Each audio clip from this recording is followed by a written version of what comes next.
We will call to order this Provo Municipal Council work meeting Tuesday, March 15th at 12 p.m. Meetings of the Municipal Council are now being held in hybrid fashion. That is, members of the public can now continue to view council meetings on YouTube and Facebook, or recording in progress in the council chamber at the Provo City Center. Do I need to start over for the recording? Okay. Welcome to the Provo Municipal Council work session agenda Tuesday, March 15th at 12 p.m. I am the Council Chair, Travis Hoban. We will call this meeting to order. Meetings of the Municipal Council are now being held in hybrid fashion. That is, members of the public can continue to view council meetings on YouTube and Facebook, or they may attend in person in the council chamber at the Provo City Center. I remind participants to mute your microphone when not speaking to minimize the potential for background noises and conversations to be picked up, recorded, and broadcast for all to hear.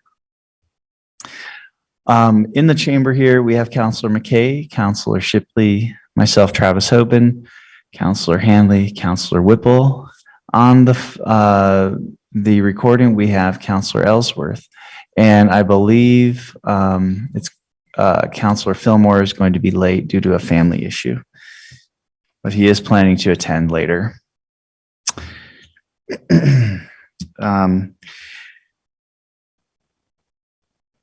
The opening prayer will be provided by me.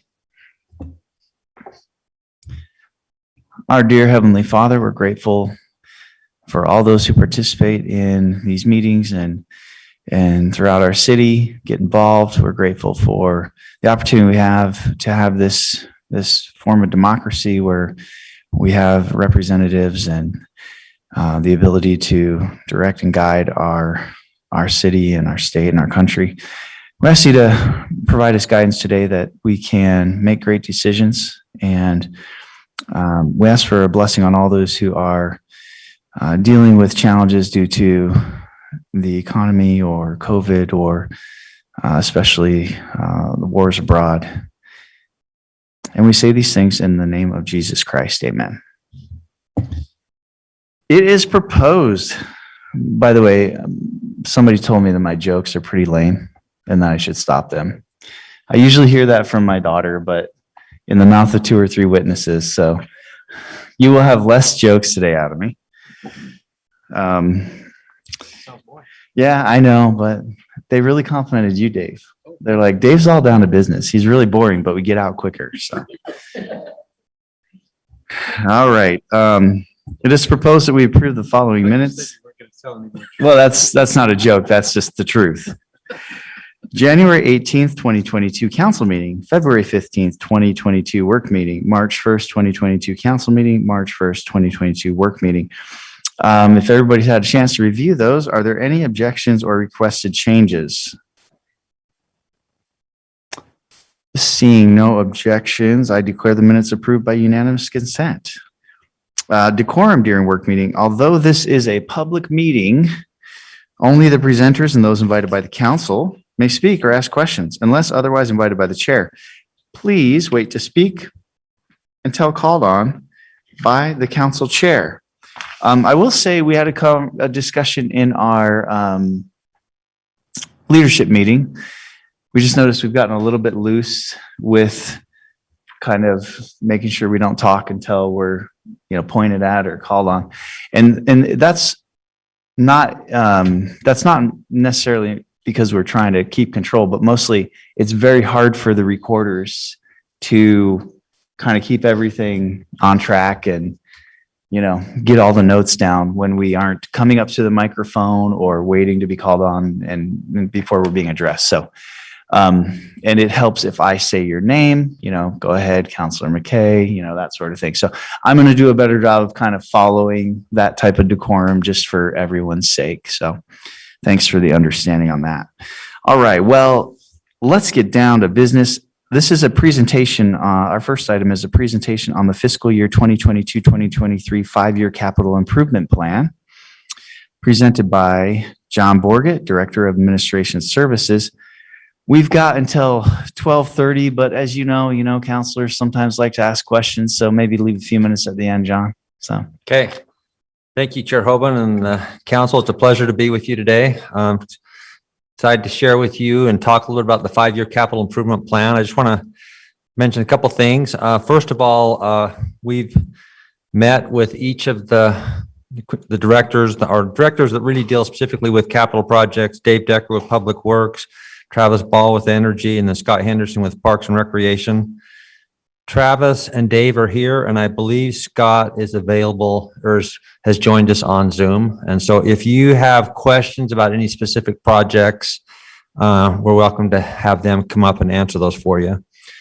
So just a little overview on the report. It is a long-term planning document, and it's something that we've spent a considerable amount of time, and the directors do is they go through each of their projects and get ready for this discussion. If you flip to the next, I can do this. Okay, here we go. So I think I've got see if we can do it here. Okay, good. So a couple things on this first page, down towards the bottom, want to talk a little bit about priority levels and what we do to evaluate projects. And we've also provided this to the council so they can see. We have a priority 1 is something that's critical to health and safety. A 2 is necessary infrastructure. A 3 is an aspirational project. And then we have an additional code, a 2C, which is necessary infrastructure, that projects with conditional funding, and a 2D is projects depending upon outside funding. So that kind of helps provide some additional information there.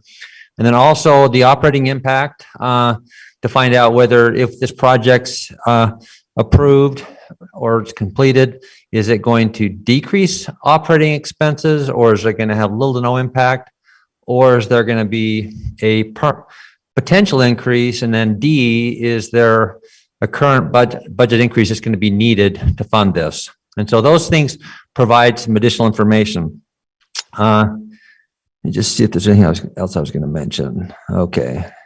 So my plan today is I've just gone through and highlighted some significant projects, not all of them, but just some that I felt like were worth going through. And then what I'm going to do is I'll just walk through and I'll talk about them briefly.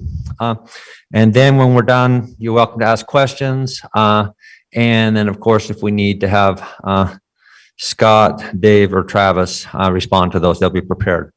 So this first item is the Economic Development CIP Fund. And as most of you are aware, as part of the CARES Act funding that we received, council approved or recommended or approved a transfer to the Economic Development CIP Fund to provide some incentives to attract a West Side grocery retailer.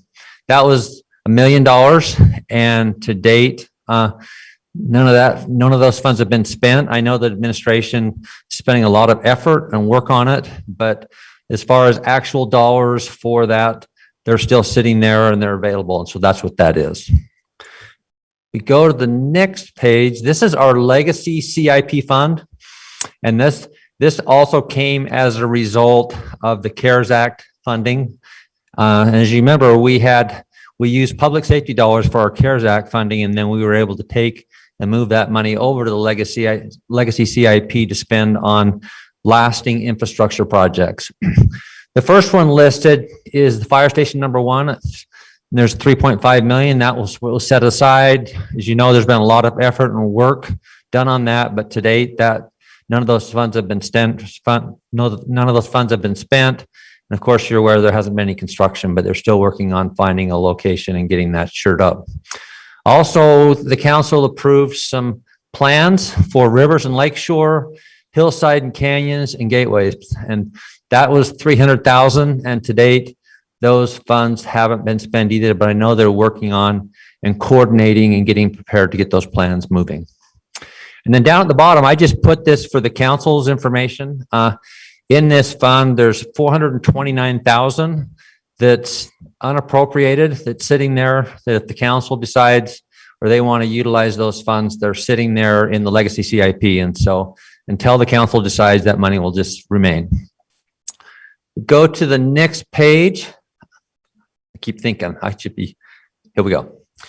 This is the Parks and Rec CIP, and once again, Scott's available, but I just highlighted a couple of significant projects that are going to be happening in this upcoming year. The Delta Gateway project, which you should be familiar with, and then also as they're working on the Provo River Parkway Trail, also associated with Lakeview, there's about 2.8 million. I think that's 2.8. I'm having a hard time seeing it, but roughly $2.5 million that's going to be spent there. And we also have the partially funded projects, and what's significant one here is the regional sports park. We're actually planning on getting started with that and spending $9 million in this upcoming year. It is interesting to know over in 24-25, there's also $7 million that's planned to spend a couple of years out, and they're still working on funding for that $7 million.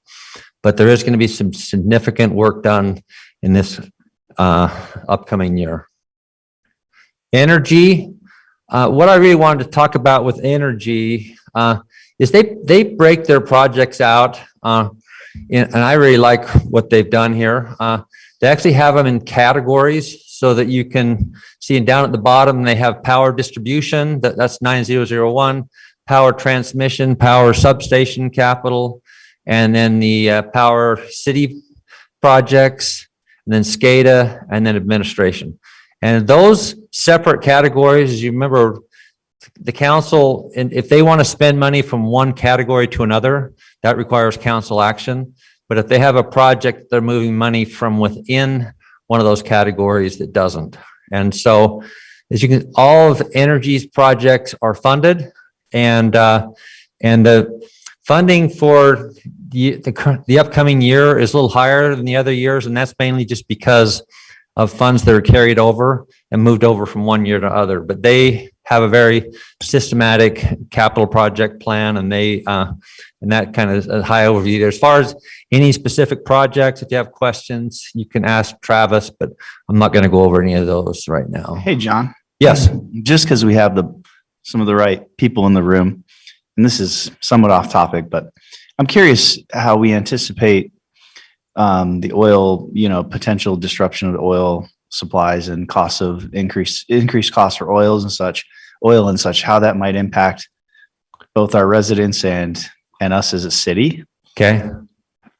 I know that's not exactly what you're talking about here, but I just thought, because we've got Travis here, maybe. I'll share a couple thoughts now, give Travis or Dave an opportunity. One area that's going to impact us very dramatically is fleet, because the cost of gasoline and diesel is going up significantly, and we're still trying to work with Jimmy and kind of look at that, because it's an ever moving target. Is it going to be $5 next week, or is it going to drop? And so that's had a significant impact. I also know that the pandemic and the limited supply that we're currently experiencing is affecting them. But Travis, do you have anything you want to mention here, or Dave?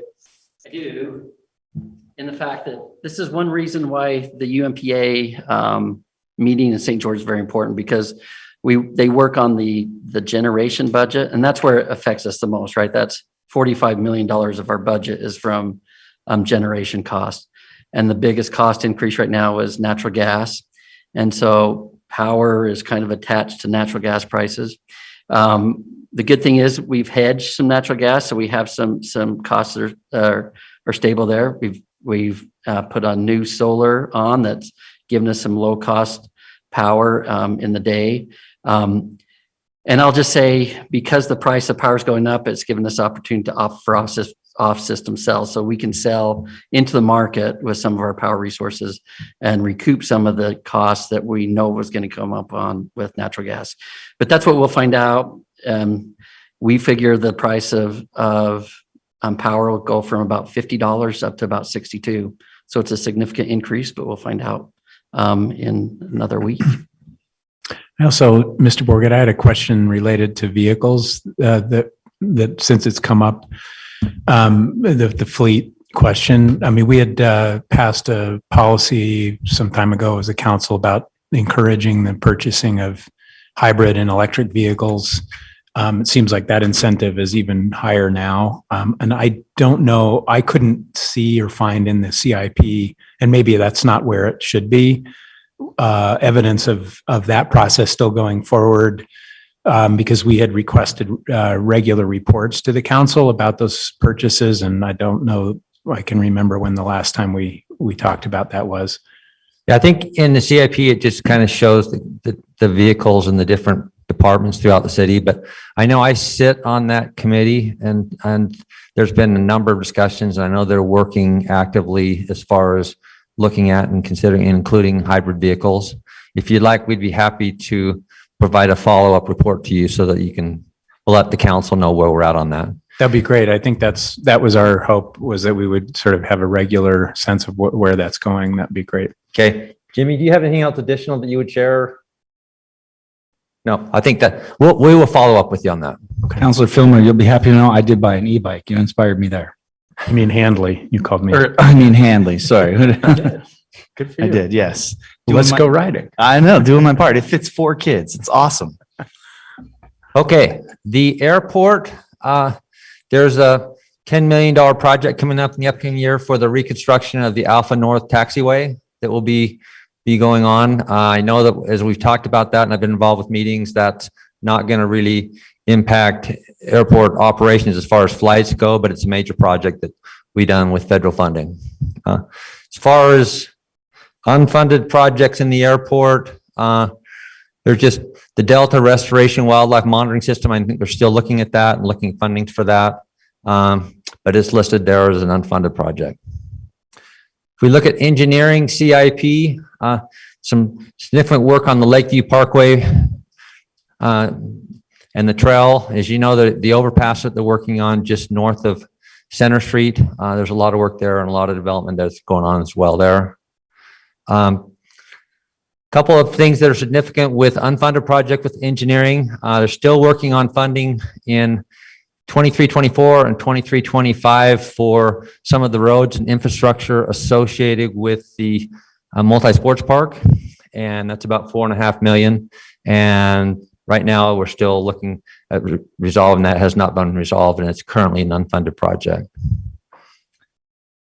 BNC roads, once again, the Lakeview Parkway and Trail, some money that's being spent there as well in that important section of the trail and by the Lakeview Parkway.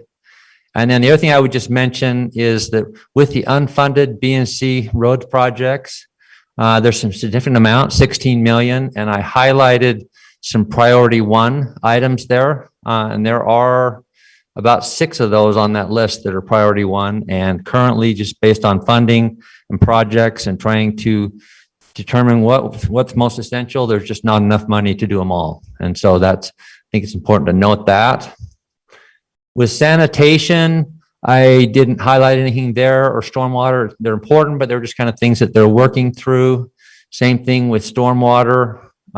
Utility Transportation Fund, didn't highlight anything, but it is so important that the maintenance they're providing on our roads to keep them in good condition so they can last for an extended period of time. But it's ongoing, and it's about $2 million a year that's being spent there. And then we talked about the vehicle replacement, and we'll find out, get some more information on hybrid vehicles and where we're going there. Wastewater, the new reclamation plant, about $54 million that's anticipated to be spent in this year, and that's basically funded by fund balance. And then, of course, the money that we got to the state loan through the state water quality board, which is fantastic at that extremely low interest rate. And then water, we also have listed with water, the water treatment plant, and we've got listed there as funding source of grants. And so that, hoping that's the plan. And as you're looking at spending the funds and how we're going to do the ARPA funding, the hope is that there'll be a significant portion that will go towards the water treatment plant. With that, that kind of goes a high level through the report. And so we're happy to answer any questions. I'm happy to do my best I can, or with Dave, Travis, or Scott. Mr. Hanley. Thanks. I didn't know if there's time for this. I've got just a couple of like smaller item questions. And so if it ends up being something that's better talked about offline, I'm happy to do that. One is we held a meeting between Mr. Haight and I think Mr. Decker. Yes. About the roundabout that was proposed at 1450 East for the Rock Canyon general master plan. And I couldn't find, I know we talked about this and I didn't take notes during that meeting. So I was trying to like remember what I had been told, and then whether it would appear, whether that conversation had happened between, the whole point of that was to just get Public Works and Parks and Rec on the same page about that. And as a result of some concern on the part of the Rock Canyon Preservation Alliance. Okay, I'm gonna let Dave respond to that. Thanks. It's actually one of the items in my presentation that's going to follow this. But really quickly, we do have some funding for 1450 East that is identified. It's a stretch. It's not necessarily the specific roundabout that you're asking about, but there is some funding available for 1450 East that we could shift that funding to that specific roundabout. But that decision hasn't been made yet, and we'll probably look to the council. It's one of the broader section of 1450 East, Slate Canyon, and several other are on the unfunded list, and kind of looking to the council for some direction and some funding for those projects. Okay, thanks. I'll look for that later. Another issue was whether or not the potential adoption of the trail plan would need to be reflected in the CIP in any way. That's a nuance I couldn't quite understand from looking over the report, because there's some implied, actually the trail plan has sort of a roadmap for phases for funding, but I don't know if that will end up sort of being retroactively integrated into the Parks and Rec plan. Or Scott, are you online to Zoom? I am, yes. I'm joined by Doug Robbins, so he'll address the funding related to the trail plan. Yeah, I think adding or the adoption of the trail plan will give direction to that future CIP. I think it's kind of implied that adoption will take place, and so the trail funding will be contingent upon that. Okay. Thank you. My last question is about lighting on the streets, and I don't know anything about that. That's I assume that was just like a standard annual budget, right, to improve lighting. My specific question, Travis, would be, I started having a conversation with the police chief and Counselor Ellsworth and a couple of students from BYU who were very concerned about improved lighting in Joaquin for public safety. Just a lot of the students walking to and from campus after dark and not feeling safe. And I'm going to try to hold a meeting with the police chief at BYU to sort of get a sense of what they're doing, so that there's some coordination between the city and BYU. But is that budget enough for just generic improvements? And if we were to do a more significant lighting improvement in Joaquin, that would presumably require. Yes, it would require some additional funds. It depends on what kind of lighting project we're looking at. We normally have a light at the intersection, one in the middle of the block. That's kind of what our standard is. And so if there's additional lighting required, it would depend on if there's a power source close, if it's underground, overhead. Okay. Kind of determines the cost of that. But we can look at that if there's a specific area that you're concerned about. Okay. Yeah, I think the idea might be that, if we did some sort of safety audit of the neighborhood with, the eyes of the police on it, saying, what are best practices, or where are the most vulnerable areas? Because our police chief, obviously being new, was not quite as familiar with sort of patterns in that neighborhood for petty theft and other kinds of things. And so there was talk about, sort of getting that data and then figuring out what were the areas where more lighting could be really helpful. We have some planners that can work on that. Thanks. That's it. Yeah. Counselor McKay. I had a question about the bridge going over the front runner lines on 100 West, 600 South. We have budgeted 400,000 for that. And I know we're not doing the full thing over the street right now, but it's being built such that that can be added on. I'm wondering what the cost would be to do the full stretch over the street also. Okay. Dave?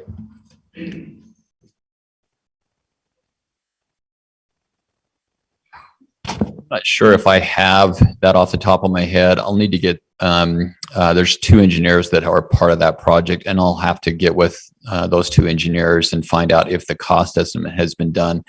I know they're designing the bridge with that in mind, but I'm not sure that they've gone to the point of being able to provide a cost estimate to extend that. Okay. My other point was I was happy to see on the,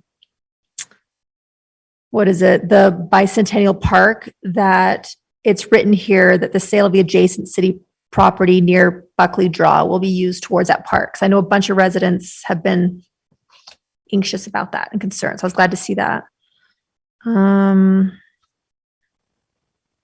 That's it. Counselor Whipple. Yeah, so my question is about park bathrooms. I like that we are checking out those facilities and upgrading them, but is there any indication that we're going to add bathrooms to parks that don't have them, like Memorial Park?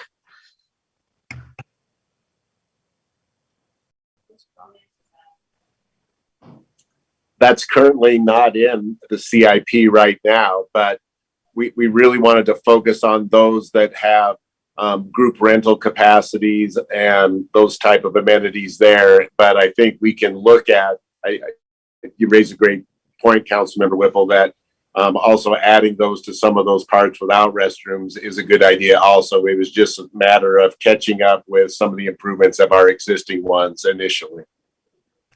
That makes sense to me. A part of the reason I asked about Memorial Park is there are often little festivals or events there, and with no restroom facility, it's inconvenient, or it actually means that people can't participate. A lot of those special events have been addressed with portable special event units to be able to handle those capacities, but I agree those are not as good as a permanent site. And the other thing is it has a great little toddler playground. And if you have toddlers and there's no bathroom, you have an issue.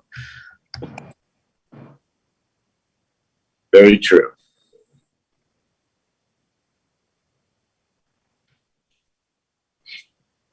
Any other questions? So I would just mention that this is a great document, and I would encourage council to continue to utilize it as a tool. And as you go through, and if they have any questions, you're always welcome to talk to Kelsey or Crystal or myself or Dave, Travis, or Scott or Doug. And so thank you for the good discussion. And one of the things that I really love to see is some dialogue and some questions and interactions, because it's such an important document and is worth the time and effort. So thank you very much. Thank you, John and council, for your questions. It's great. Our next item of business is a presentation regarding the fiscal year 23 budget, public works, including administration, streets, engineering, water, wastewater, etc. This is 80 minutes by Dave Decker, Director of Public Works. Thank you very much, Chair Hoban. Thank you to the council for the time this afternoon to go through Public Works budget. So we're going to cover a lot of the same areas, but that John Borgett just covered relative to Public Works CIP, but we're also going to get a little bit more detail about operating budgets and staffing, some supplementals, things that you're typically seeing through budget presentations from department directors. So right before we start here, before we dive into it, I need to clarify this budget presentation. If you recall, we cover a pretty broad area in Public Works. There's 12 different sections. And by the way, we've got division directors and our business manager behind me who have played a very important role in putting this presentation together. And so if there's information or if there's additional questions that you need during this presentation, I think we've got the staff here to answer the questions. But from a overall perspective, just having, even with 80 minutes, there's just no way. I know we're not going to have enough time to get through every single section. So we've eliminated 2 broad sections. Already some questions getting asked about fleet replacement. We're not going to cover that today. I apologize. We have some of those questions we've noted, and make sure when we do come back and do the presentation on fleet, we're also not doing airport. There's probably some other areas that are going to need some follow-up. And again, just kind of looking at the time, I'm going to be pushed really hard to get through all of this information. So we'll dive right in really quickly here. I want to give a staffing document. This is pretty common in the budget, the overall budget for the city, and we've condensed this into Public Works. And I believe Jimmy's got a hard copy here, and I'm going to ask him to provide that to the council members if you're interested. As we go through these different divisions, you can reference back how many full-time employees and part-time. And remember, the FTEs in this are showing part-time and full-time employees, even though they are shown as full-time equivalent. We're showing every part-time position, whether they're half-time or something like that. So just a quick reference point for you as we go through the different sections. So I'm going to start with sanitation, and there's some information. I'm not going to read everything that's on this page, but just a little bit of information for the council. The basic services that sanitation provides for the city, we do solid waste, recycling, composting. You can see the different costs associated with those facilities. We also belong to an agency called the South Utah Valley Waste District, and that district provides a transfer station and ultimate disposal of most of the solid waste that we're collecting in the city. And you can see the costs that are attributed to the city. And we are the largest member of the South Utah Waste District, and probably have some additional questions that may come up. Just from an accounting standpoint of sanitation, we have about 19,000 accounts in sanitation. The solid waste cans attribute to about 23 cans. Recycling is about 23,000 cans in solid waste, 11,000 in recycling, and about 7,500 in green waste. So I don't know if those numbers are interesting or important to you. The only other thing that I will note in this one, there's a couple of increases that the council is going to see in the budget documents. We're asking for a $5,000 increase. This is mostly due to ordering new garbage cans or sanitation cans, and it's primarily due to plastic cost increases. So we're actually seeing increase in a variety of areas, and this is one of the areas that we're seeing an increase, a pretty substantial increase as we order new cans. We're also asking for an additional sanitation worker. Right now, we're running an average of about 39 hours of overtime every week, and that basically equates to a full-time employee. It just doesn't make sense to continue to pay overtime, and so that's one of the supplemental requests that we're making in sanitation. There may be a question about whether we need additional vehicles. We actually do not need an additional vehicle in sanitation. The way that operation happens and the way the overtime hours occur, we have a vehicle that's available for that sanitation worker, so that is not required for that additional employee. We're going to keep going. Just a couple of some broad summaries of the budget for the council. You can see total revenue and transfers in at the top of this chart, all the different expenses, personnel, operating, everything coming out. You can see we run just a tad over, but I think it's important to note that generally our budgeting is a little on the conservative side, and the actuals are actually falling within the revenue. So we are not anticipating a rate increase unless we see major changes in, like I said, for plastics or some other outside expense that's passed on to us. We are not seeing rate increases necessary in the immediate coming years. So we're gonna skip really quickly. Again, I'm gonna go quickly through the next major area. We're just gonna cover fleet operations. So this is not vehicle replacement. This is just the operations side. You can see the major services, the number of pieces of equipment and vehicles that we maintain, what we expend.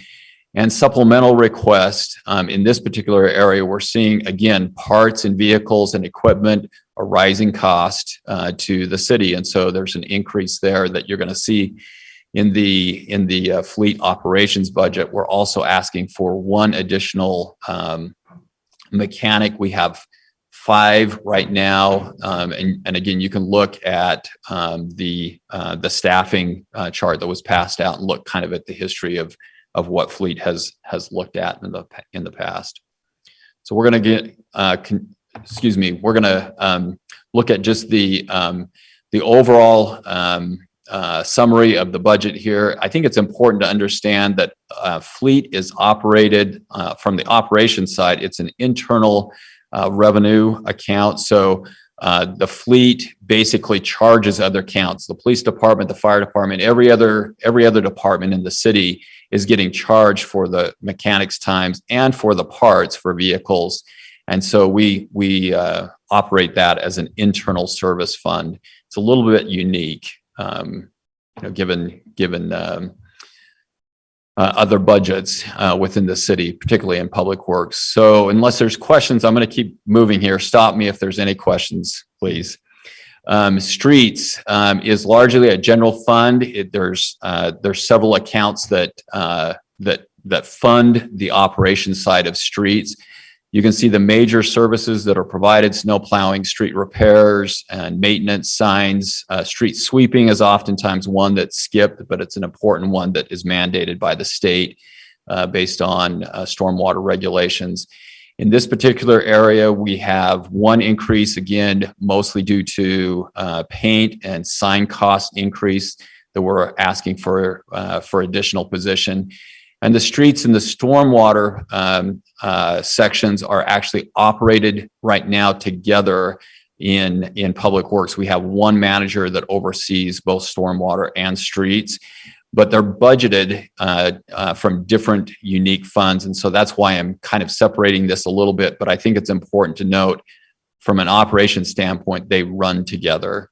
So in the combined streets and stormwater area, they are asking for one additional employee there. Councilor Whipple. On the weed abatement, is this where you attack goat heads for us? So it depends. If it's in a right of way, if it's in a street right of way, yes, our streets department goes after. That's one of their areas. If it's in a more open space or something that's managed by parks and recreation, that's generally something that they would do within that department. So this would be the park strip goat head colonies. That is generally streets. That's public works. Okay, thanks. Yep. A quick summary of the streets budget. Again, you can see this is generally covered by BNC road funds. Let me give you a quick summary of what BNC road funds. When you buy gasoline at the pump, there's a state gas tax that comes into it. State gas tax is broken into 3 different components: A, B, and C, and that's where B and C comes from. A goes to to state highway systems.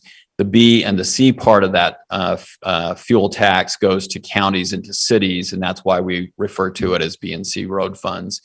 And that's based on miles within the street and also population of the city. And that fuel tax is distributed by the state throughout the state of Utah. So they have a formula that goes through that, and the city has elected to fund part of their streets operation through BNC road funds, and you can see the total amount there. I'm going to keep going unless there's questions here. So for stormwater, this is a service or utility fund that is largely funded from monthly revenue coming in from bills that go to residents and to commercial accounts within the city. You can see the major services that stormwater provides. You can see the cost, the annual average single family pays. You can see right there, it's about $10.75. For commercial, just for the information of the council, we base commercial fees based on the hard surface of the commercial unit. So we actually go out. We use mapping initially, but if there's a question on hard surface, we'll actually go out and have an intern or one of the engineers go out and verify the hard surface on the area. So it's based on hard surface, and then it increases depending on the size and the hard surface available. Please. Counselor Whipple? So they'd be able to reduce their impact fee if they replace some of their parking lot with a permeable parking lot surface? So this is not the impact fee, this is the monthly fee, but yes, they can reduce their fee, their monthly fee. And from time to time, we do get calls particularly from the commercial businesses and want a review. They see what they're paying monthly and say, hey, can you have somebody come out and review the hard surface calculation? And we'll do that. So a quick summary of stormwater.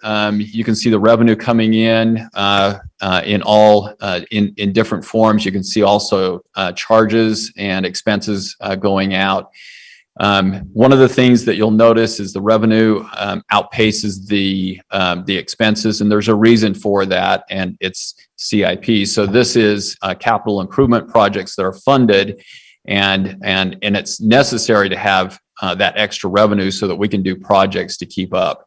So you can see this is the 5-year. John showed most of this information. We actually show a little bit more detail on this slide, but you can see the 5-year plan. You can see where stormwater impact fees that come from development are being planned to be expended. Generally, those are combined projects for using user fees and impact fees in areas where they are eligible for combined projects. I'll mention, you can notice where some of the main focus in stormwater right now is at. It's in the Franklin neighborhood. That's primarily because of the improvements that were done on 500 West recently. You remember the last couple of years where construction has heavily focused on 500 West. A lot of improvement was done on the stormwater system on 500 West, but we need to make sure that we can get that to Utah Lake. And so downstream from that, we're doing improvements on 500 West. Most of that stormwater will cut through that neighborhood and eventually work its way down 1200 West. So you can see kind of where our focus is. Also, we have a focus in the airport. Also, a drainage detention basin that's associated with a park development that's up on Canyon Road. That's the other focus point in the coming fiscal year. You can note, and the reason we show you the next 4 fiscal years, if there's questions in specific neighborhoods that you might have, you can kind of see where we have projects. You'll see the Grandview neighborhood, Carterville. There's a number of neighborhoods listed there where there's projects planned in the coming fiscal years. So we're going to keep going here so that, hopefully we can get, and you'll notice as we move in here, these get a little bit more complicated with each section that I'm going in. I started with the easy ones.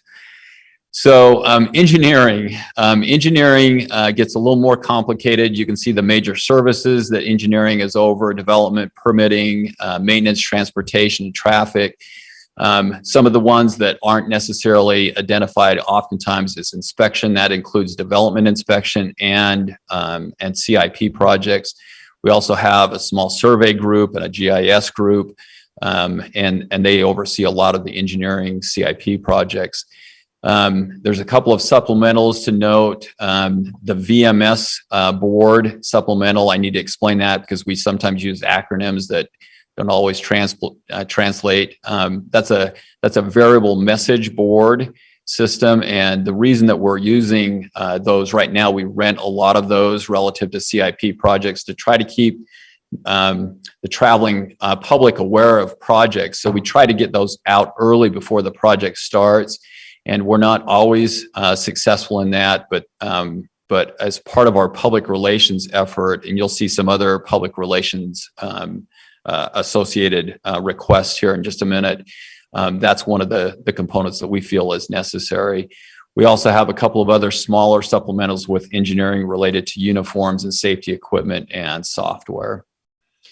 So I'm going to try to do this relatively quickly and try to summarize this easily, but you can see the revenue coming in, the total expenses, and engineering is funded by a number of and you'll see it's out of balance. That's one of the first things you'll see on this chart is the revenue doesn't meet the expenses.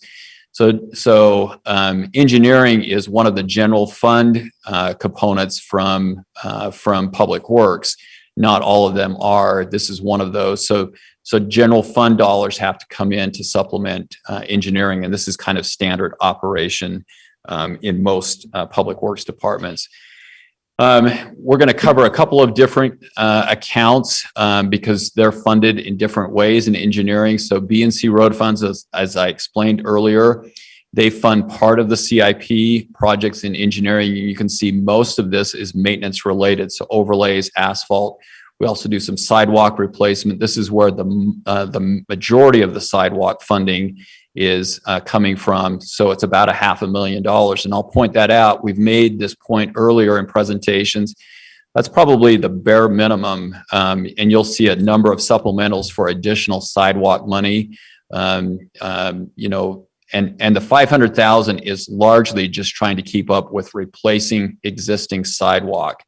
So it's important to know, does that go to new sidewalk, or are we just, you know, trying to replace existing sidewalk? In this particular account, it's mostly just replacing existing sidewalk.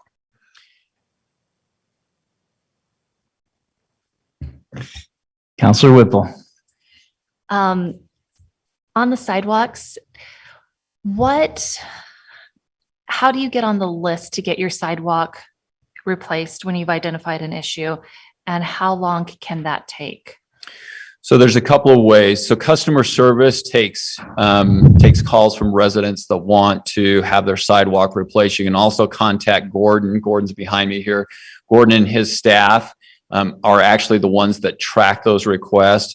So we have a database, and the database right now, there's requests that could take 3 to 4 years in some cases. And that's exactly the point that I'm trying to make with this dollar amount.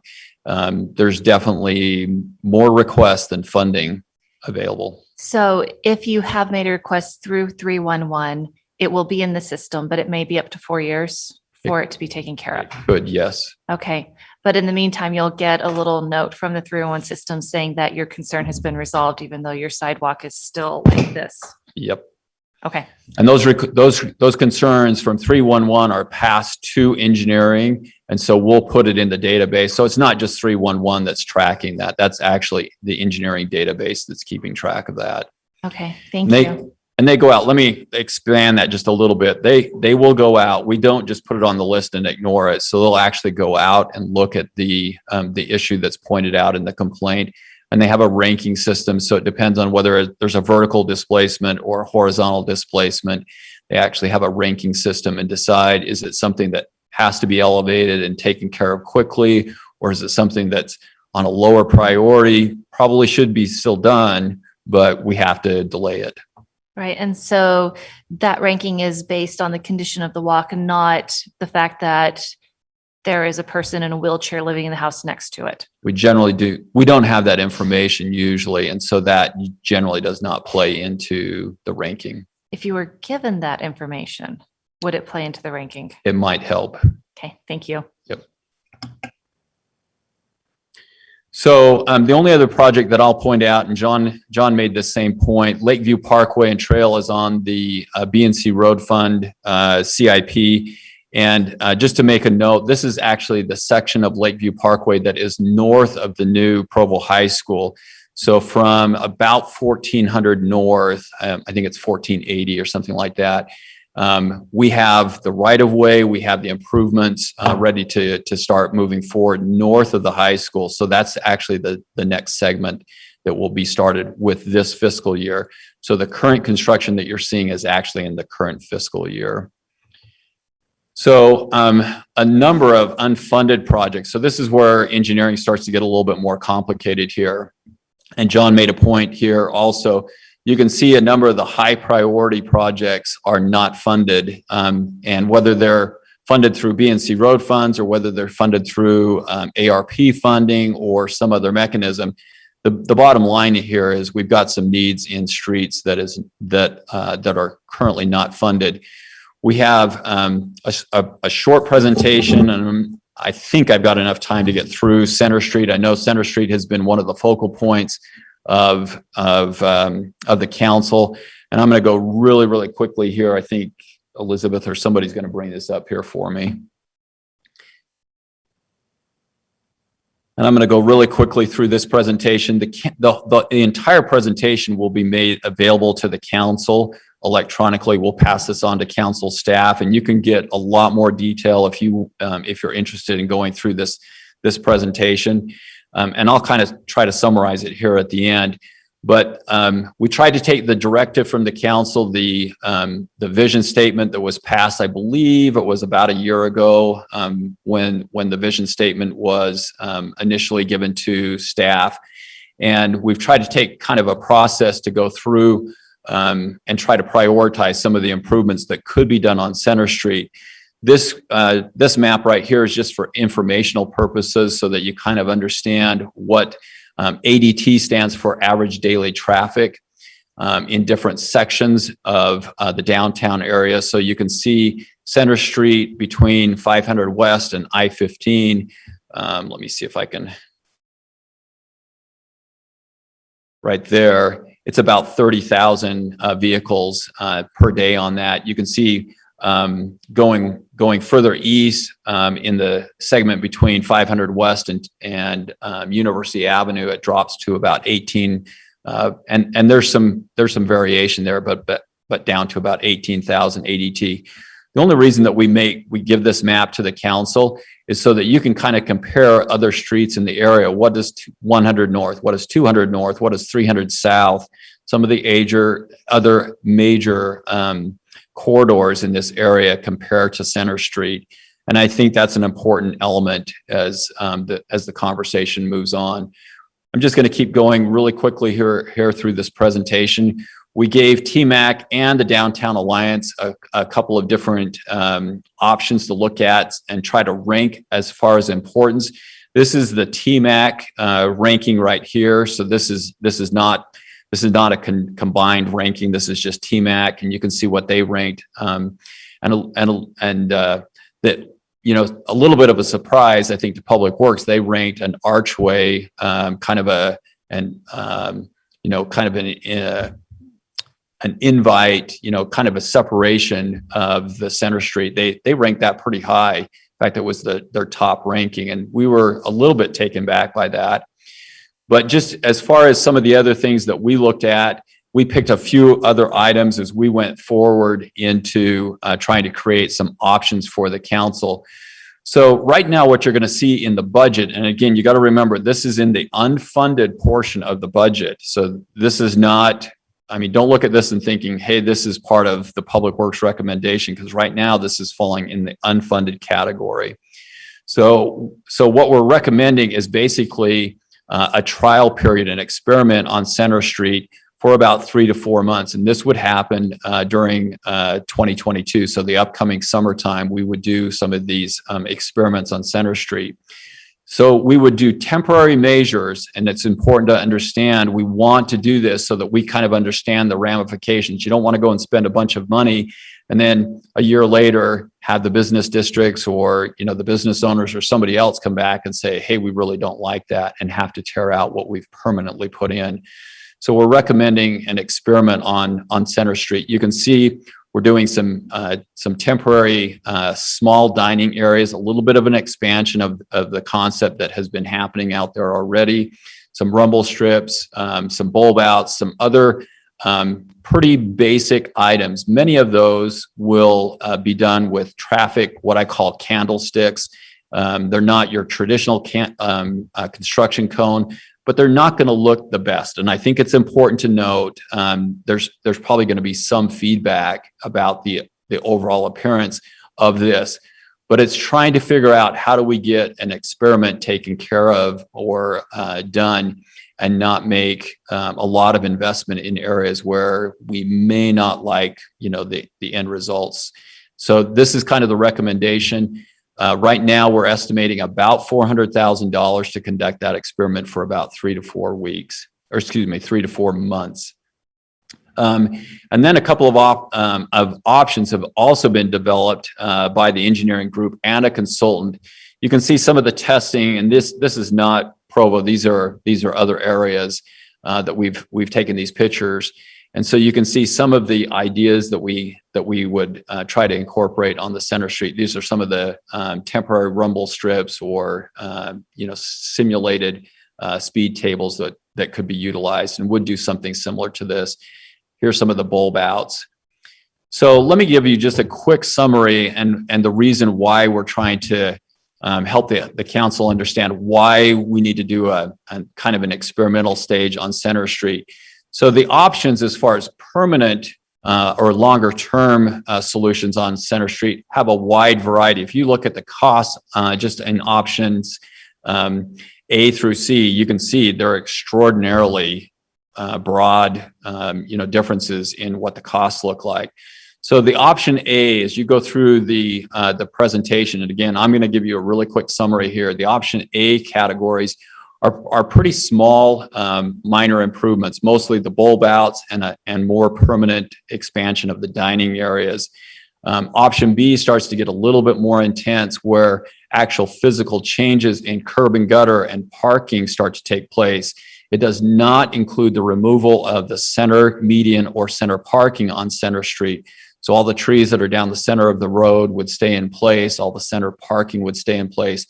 But option B would take out one lane of traffic and convert it to a bicycle and a scooter corridor.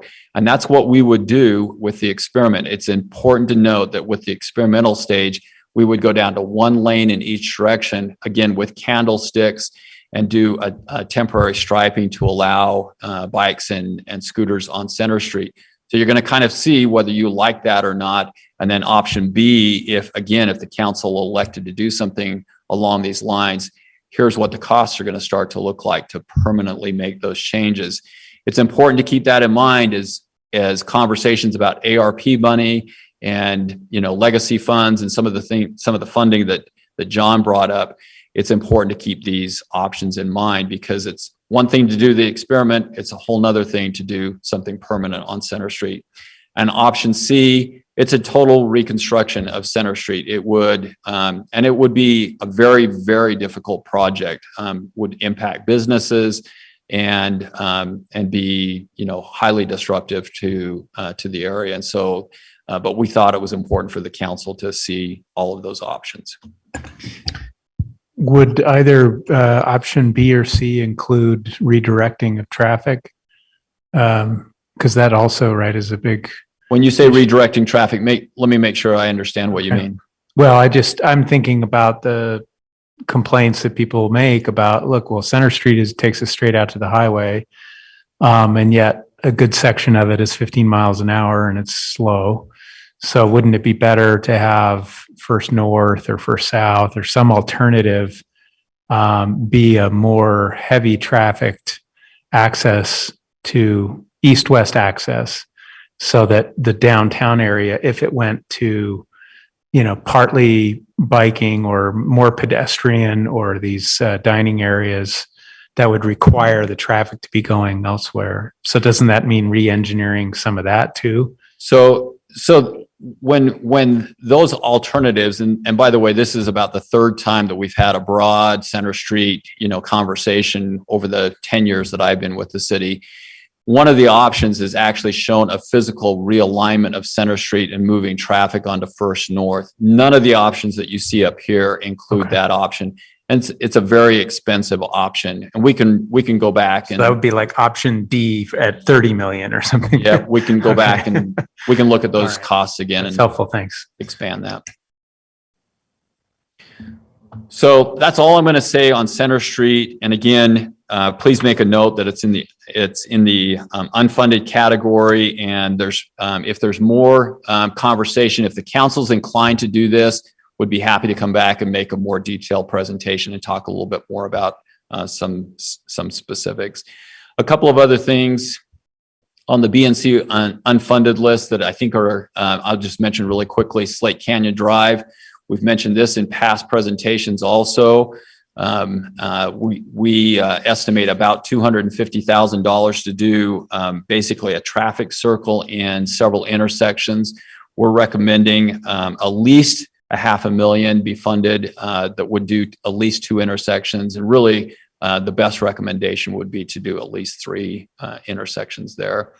You'll also note on this CIP list, we have, and again, last year in the budget conversation with the council, we noted several sidewalks up along Canyon Road that are missing sidewalks. And the reason that these rise a little bit higher from a priority standpoint for engineering and for public works, these are along safe school walking routes to elementary schools. And they tend to, we'll raise those from a priority standpoint because we are essentially directing school age elementary children to be walking in these locations, and there's not a sidewalk there. So again, my comment about the funding for sidewalk, that's the reason that I made the comment earlier on this. Here's another section.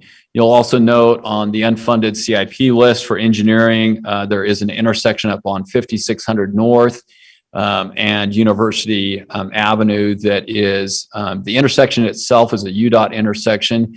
And because of development that is planned or happening in this area, there's a signal that needs to be placed there. UDOT is covering the signal installation. However, because of the intersection improvements, Canyon Road on the east side of that intersection needs to be changed. Its alignment does not meet the current AASHTO requirements and the typical traffic requirements for an intersection. And so we would have to realign Canyon Road in this area. And it's very expensive, primarily because of the terrain in the area. And you can see the dollar amount that we're estimating on that. And this is a pretty high priority for public works and engineering. It's pretty hard when you start talking about, Slate Canyon and Center Street and 5600 North. I mean, all of them are unfunded, and what's the highest priority here? And it's pretty hard to say which one's more important.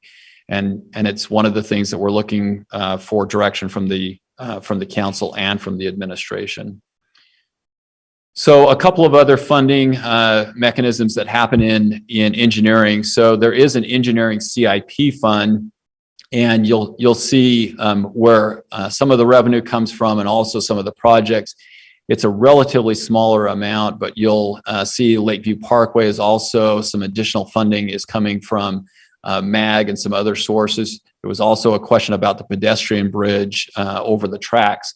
This is the dollar amount that's coming, and that $400,000 is actually coming from the UDOT Transportation Commission. They're actually transferring the money to the city, and we're putting it into that project. So there's in the current fiscal year 21, there is some funding. It's a relatively small amount for that pedestrian bridge, but that's where the city funding is coming from. It's in the current fiscal year, not next fiscal year. And let me just add one other note, and maybe this is the question you're going to ask. That project, when it was first anticipated about 5-6 years ago, it's a UTA project, and most of the funding comes through what they call a Tiger grant through MAG. And the project was estimated at $2.3 million. It's now about $7 million. A lot of it is, I kind of shake my head. Some of it has to do with the agency's delays in, the approach in the contract. There's a lot of factors that play into that. But right now, that's the estimate for the bridge, and that's just over the tracks. That is not over 600 South. It appeared that there was a question on that. Yeah, I was wondering what the price would be. What's the difference the money you're short to make it all the way across? So as I indicated before, I know the plans are being designed for the eventual extension of over 600 South, and I'll go back to the engineering group and find out if they've actually done a cost estimate for that extension. I don't have that off the top of my head. So I'll make sure that we answer that question for the council. I need to keep moving here. A couple of things that, again, unfunded items. We do have a request on Canyon Road and University. I believe we have a funding alternative for this, so that's actually going to be changed in the documents that the council sees. But the project on this list that is not funded is at the regional sports park, as John Borgett mentioned earlier. And we've got a picture here. This is kind of a picture with a PDF over the top of it, where you show the purple lines on this are the major roadways. Lakeview Parkway is toward the south end of the park. That is funded, that's built, and so that's not the major issue. The major issue is actually the access along the east boundary of the park right here, and minor collector that cuts through the road right here, and then along the western edge. Those three roads, you can see the estimate the engineering and public works has put together, about $4.5 million for those roads. So in the conversation about the regional sports park, you need to make sure that you're having a conversation about streets in that area too. It's not just about putting in the park, it's about access into the park as well. Another account that is managed by engineering is the UTF, or the Utility Transportation Fund. This is part of a monthly bill that goes to residents and to commercial users throughout the city. It's a revenue account that is largely solely, in fact, I will put solely directed towards street maintenance. When the UTF was created, that was the commitment that we made to residents. And that continues to be one of the primary sources for street maintenance. And you can see the overlay and the crack seal projects that come out of that.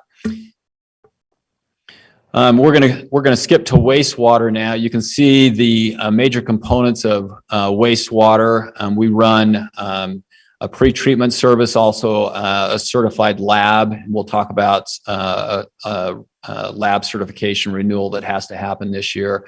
We also have a section that is just focused on the pipes and the lift stations, and you can see the dollar amounts in each of those different areas. There are some major account changes that we're asking for with the upcoming budget. You can see an equipment increase that's primarily costs that are being passed on to us from suppliers of equipment. We also have a software maintenance increase, and I believe it's every 2 or 3 years, we have a certification for our lab that is required by the state of Utah. And that lab certification is up this coming fiscal year. And so we're asking for an increase there. There is a recommendation from Public Works for a 9% rate increase. This is the last year of 7 years, the 7-year plan that we provided to the council back in 2015.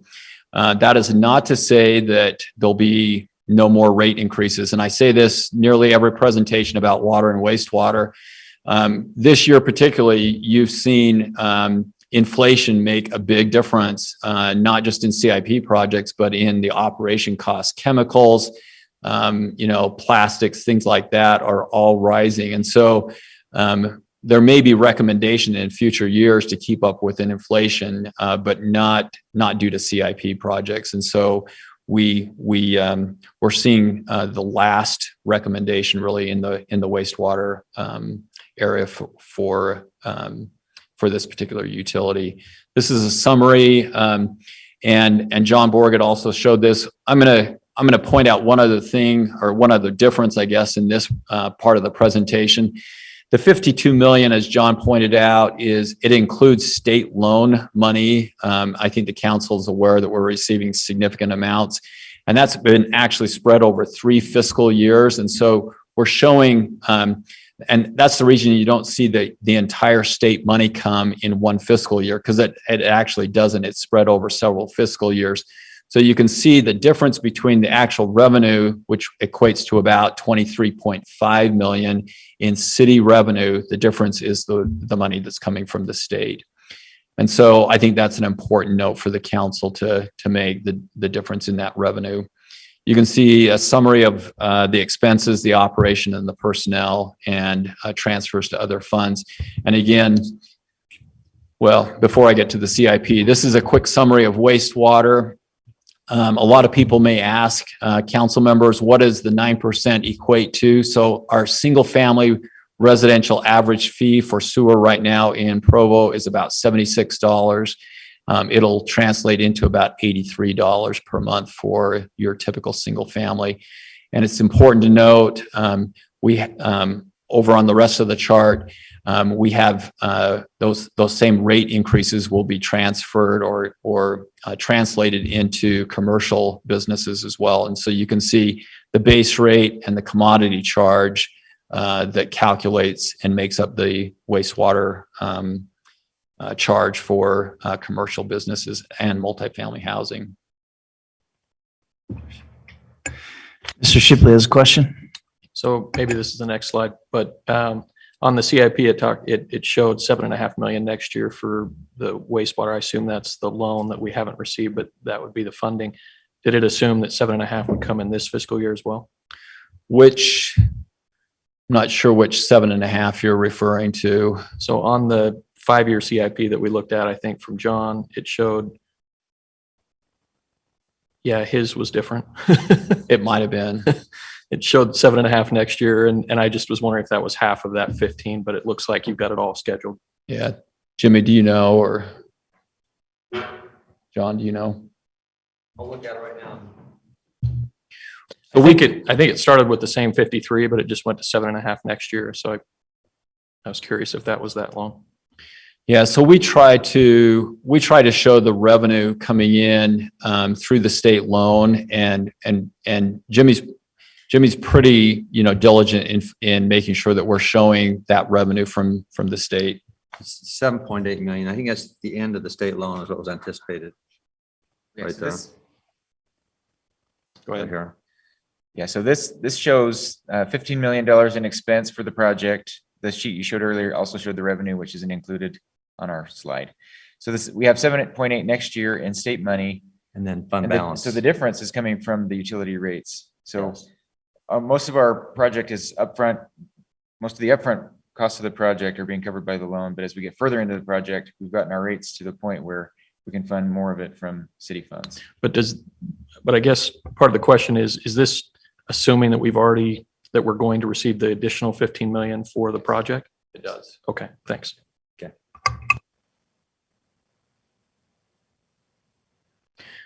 So you can see, the obvious significant expense here is the treatment plant itself, and the majority of it is coming from state loans. But as Jimmy pointed out, we're getting to the point where actual monthly revenue from the city is starting to make a difference in paying into that project. You can also see collection system. I mean, a lot of these things are details that we've talked with the council about beforehand. The other major expense that I'll point out on this list, the Southwest Lift Station near the airport is down toward the bottom of the list. So that's the second stage of the funding for that. We'll also fund the force main in the coming fiscal year. And you can see up on line 5, it's not identified as a force main, but it's actually, that's what the expense on line 5 is, or project 5 that's on the spreadsheet. So I'll let you look at that if you've got any other potential questions on that. Wastewater treatment plant, just a quick summary. We, as I've indicated in previous presentations, we're recommending that we move forward with the offer from the DEQ board for the $10 million loan to be added to the current loan that we have. They've also extended a $5 million grant in addition to the $2 million that was done before. It leaves approximately a $3 million gap between adding the bioreactors back into the treatment plant process. And so we're recommending out of the pot of money, the 23 million, and I think Wayne about a month or a month and a half ago, he described the ARP funding that has city, that's gone directly to the city. There's kind of two pots of money. One equates to about 23 million. The other is about 10 million.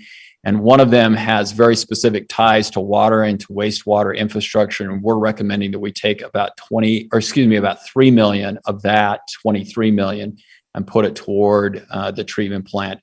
We do have one other funding source that we're still pursuing with the state that may actually make the difference up, but we have not gone to the bottom of that. But we anticipate we'll have an answer from the state before the actual adoption of the budget in June. So the council will know specifically what the need is for the treatment plant before the budget is adopted. Just a couple of pictures on some of these projects here. This is the treatment plant. The previous one was the lift station. And by the way, I'll express my appreciation. I know a number of the council went to on some tours and saw firsthand some of those projects, and I think it's probably a lot more realistic to see them in the field. And so again, I appreciate the council taking the time to do that. Just a couple of last items here on Public Works Administration. There are 3 supplementals that we're putting in for the administration and for the council. We're asking the business manager position to be moved to a complete division director. So right now that is not the case. And just given the responsibilities and the number of people that are being supervised in that position, that is my recommendation. The next one is a little bit of an interesting request, and I want to make sure that the council understands this. We are asking for a position, an IS position, to be specifically assigned to Public Works. And the reason that we're doing this, and I need to kind of explain 2 different parts. So the first part is to kind of understand some of the staffing that happens in Public Works. Most people don't realize we have staff members that are actually sitting in other departments, but they are paid and report to the Public Works department. This mostly happens in development services. So we actually have 2 positions and a third position that's rotated amongst the engineers.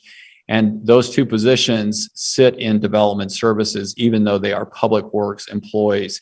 And so the reason that they sit there is because most of the questions happen at their front desk, development services front desk. And there's oftentimes a struggle to get, technical answers. And so we saw a need there, and to provide good customer service and better public relations, we saw a need there. And so that's what we've done. And that's been happening for the last 2 or 3 years. We're actually proposing something very similar with this IS position. Even though they would report to Public Works, they would be an integral part of IS. And there's a couple of reasons that it's important to know that this request is coming at this particular time.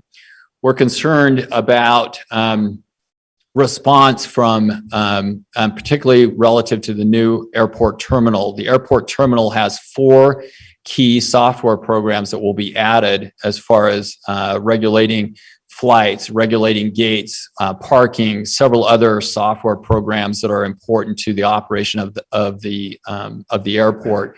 And right now, we're concerned that the traditional response, if we had our airport group or our airport staff go down and find out that we had a problem in the morning, it generally takes some time to get a response from IS. And one of the reasons that we're making this request is so that we have a responsible individual every single morning going down and checking those software systems and making sure that they're running before the day actually gets going and takes off at the airport. We also have a number of SCADA systems that are getting more and more complicated. The wastewater treatment plant that many of you toured, there's a lot of SCADA system and significant IT components in the wastewater treatment plant. And we're just finding a need where we need a full-time position for Public Works in this area. We're also getting a lot of requests, particularly coming from the administration relative to public relations. We do have a part-time public relations position in Public Works, and we're asking if that's going to continue to be an emphasis, we need to move that to a full-time position. Just a couple of last, this is the last major section that we're going to cover today. And again, we've got at least two others that we're going to have to come back and finish up with the council. So in the water division, you can see the major costs and the major breakdown for water. We break it down into 3 or 4 different categories. You can also see the major account changes on this slide.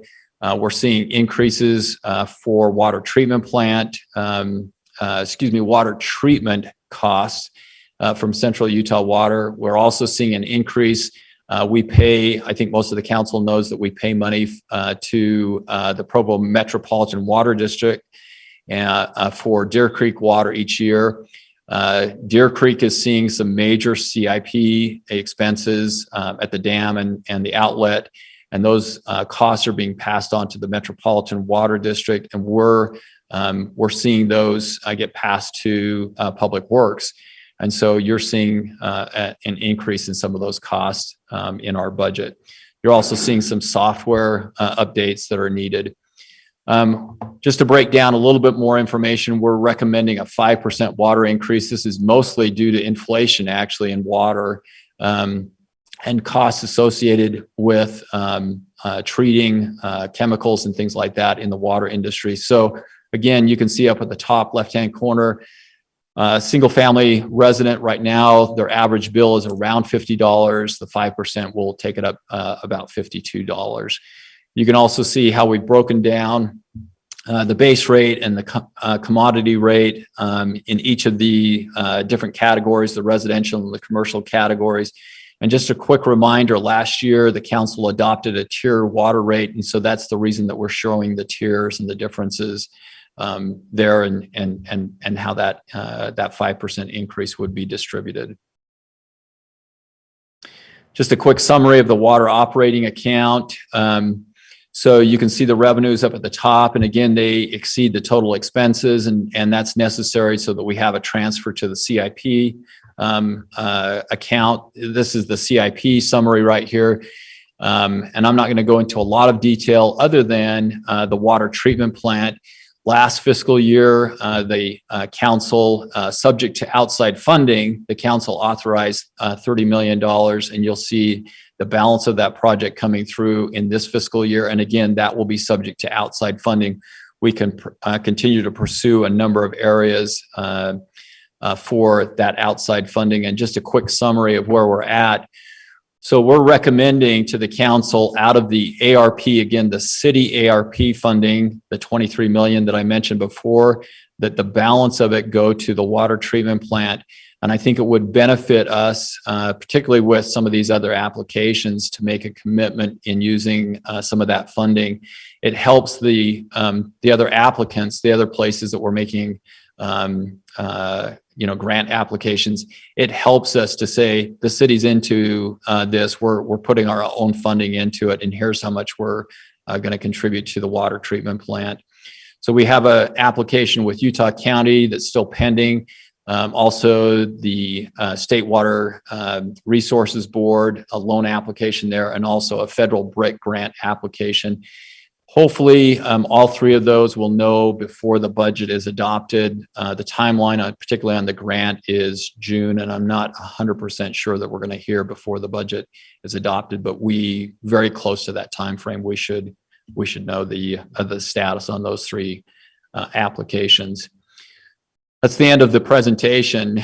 And again, we've got several other areas I'll need to come back. If there's any questions, I'm happy to answer the questions today on this. Councilor Shipley. So 2 quick questions. First of all, can you help us understand if the IS position is primarily to take care of, I mean, there were multiple things, right, that they're going to take care of, but it sounded like it's driven by a new need based on the airport. So how do you as Public Works say, put it under water as opposed to put it under the department, specifically the airport segment? So as far as the funding, I think it's important to note, as far as the funding itself, we're not necessarily saying pay it out of water, but generally in the administration, the way the organization happens in Public Works, most of the administration is in the water funding. It's shown in that from a organization standpoint, that's how we show that. But it's not necessarily funding from water that we're requesting there.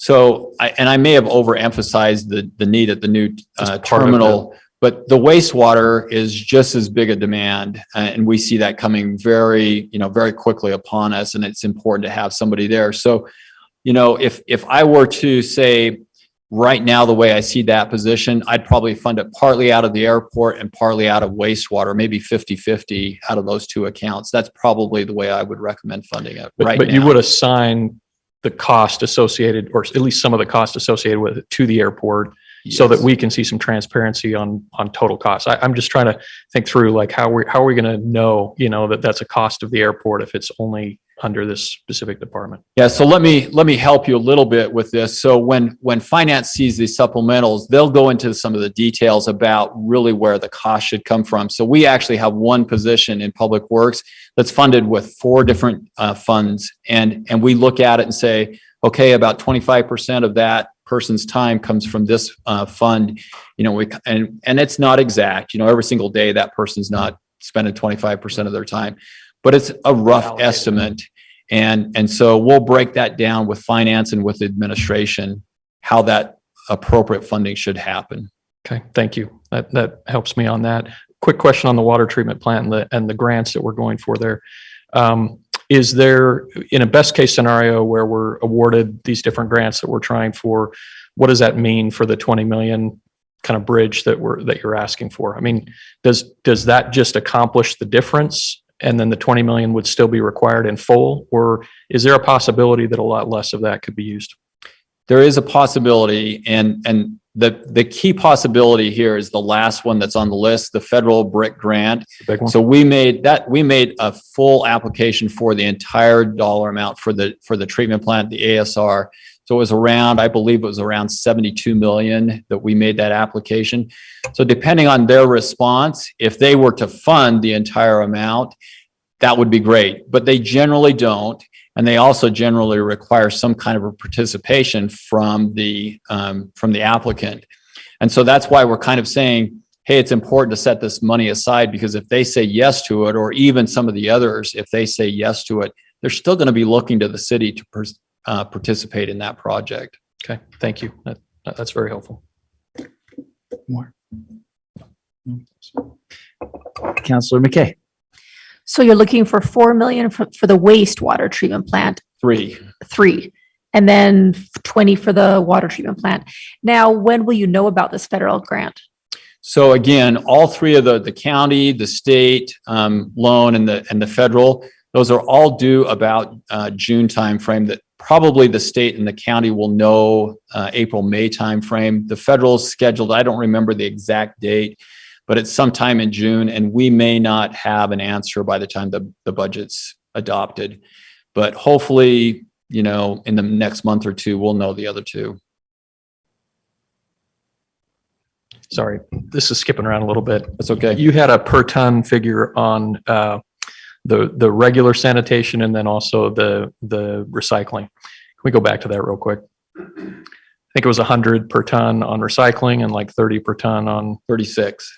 Okay. So this is a contract for both the regular waste and the recycling through SUV South Utah Valley. Yeah. They take both on. They do. Is there any competition anywhere else in the state that could take on recycling? Or, I'm just trying to think in terms of, is this the one efficient spot for Provo? We're the biggest participant, it sounds like, but obviously we've looked into options, but are there any other options in the state that are reasonable? So there's a long history here, and I'm not sure how much to dive into this. But years ago, Provo made a decision to participate in the South Utah Valley Waste District, and Wayne for a time, and I think John and Bryce and several other staff members participate pretty heavily in that. And we have asked them to look and make sure that they're staying competitive. So we did on recycling, we used to take it to a location called Rocky Mountain Recycling in Salt Lake. And we recently, I know that the Waste District recently changed and went to what they call America Recycling. It's a waste management subsidiary. And so I know they're conscious of, those costs. But they're also, I think it's important to understand the market itself. The market has been a little, up and down on particularly on recycling. Yeah. And so it's, I think they're trying to stay competitive. They try to stay, understanding where the market is going. But are there other options that may be out there? Probably if we went completely on our own, but we also inherit a lot of other, expenses. So right now, that expense is, we're taking the solid waste and the recycling to the transfer station. They put it into another vehicle and haul it to the site where it's being disposed of. So if Provo took that on itself, you're talking about buying new vehicles, having to transfer it into another vehicle. It's a different expense. So right now, we still feel pretty comfortable with our relationship with South Utah Valley. And you're not asking for this coming year to adjust recycling bin rates or anything like that. But I would assume that over the last few years, that's the total cost, obviously, for the program has substantially increased. Is that fair? It has. Recycling used to be actually a little bit lower than solid waste. And so with, going up almost 3 times over probably the last year or two, the only thing that's really saving us right now is the fact that recycling tends to be a lot lighter than your solid waste. And so the tonnage isn't that high. Yeah. Okay. Thank you. Counselor Hanley. Yeah, I was just going to let Mr. Shipley know I'm on the board at SUVSWD.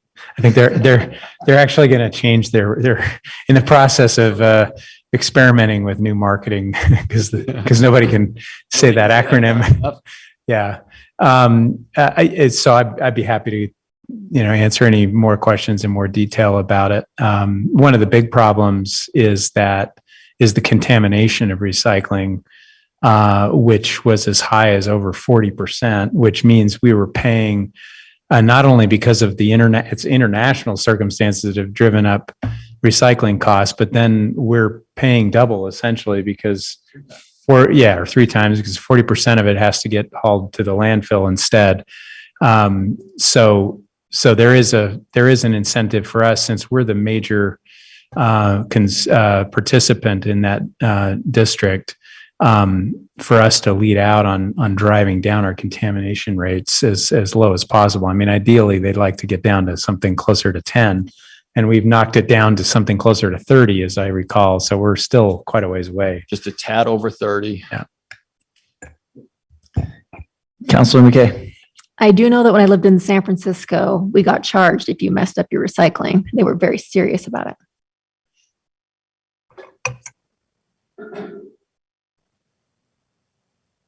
Any other questions?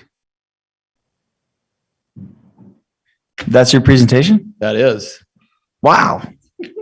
I was trying to stay right on time because I didn't want to have to cut anything short. So I gotta say something. We got 20 seconds. Can I ask a question?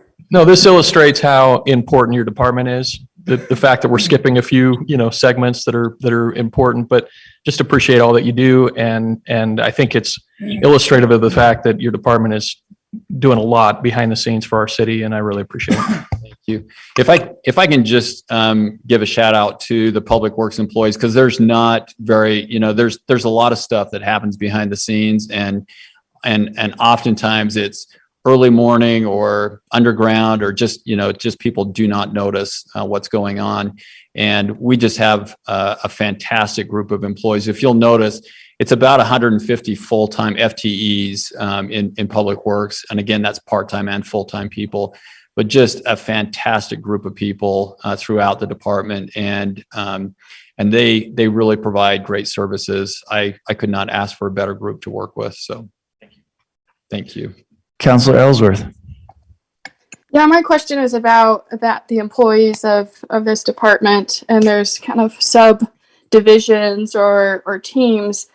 And given the current labor market, is there a certain team that's harder to hire for? I mean, I'm sure it's hard to hire for anybody right now, but what does that look like in terms of hiring and retention? It's pretty difficult across the board. I can give some details on, we've recently tried to hire mechanics and street employees. We had a street position that was open for, I think, 6 months with no applicants whatsoever. Mechanic positions that, you'll get 2 or 3 applicants in some cases. And it almost doesn't matter. We're really struggling to attract employees across the board pretty much. Councilor McKay.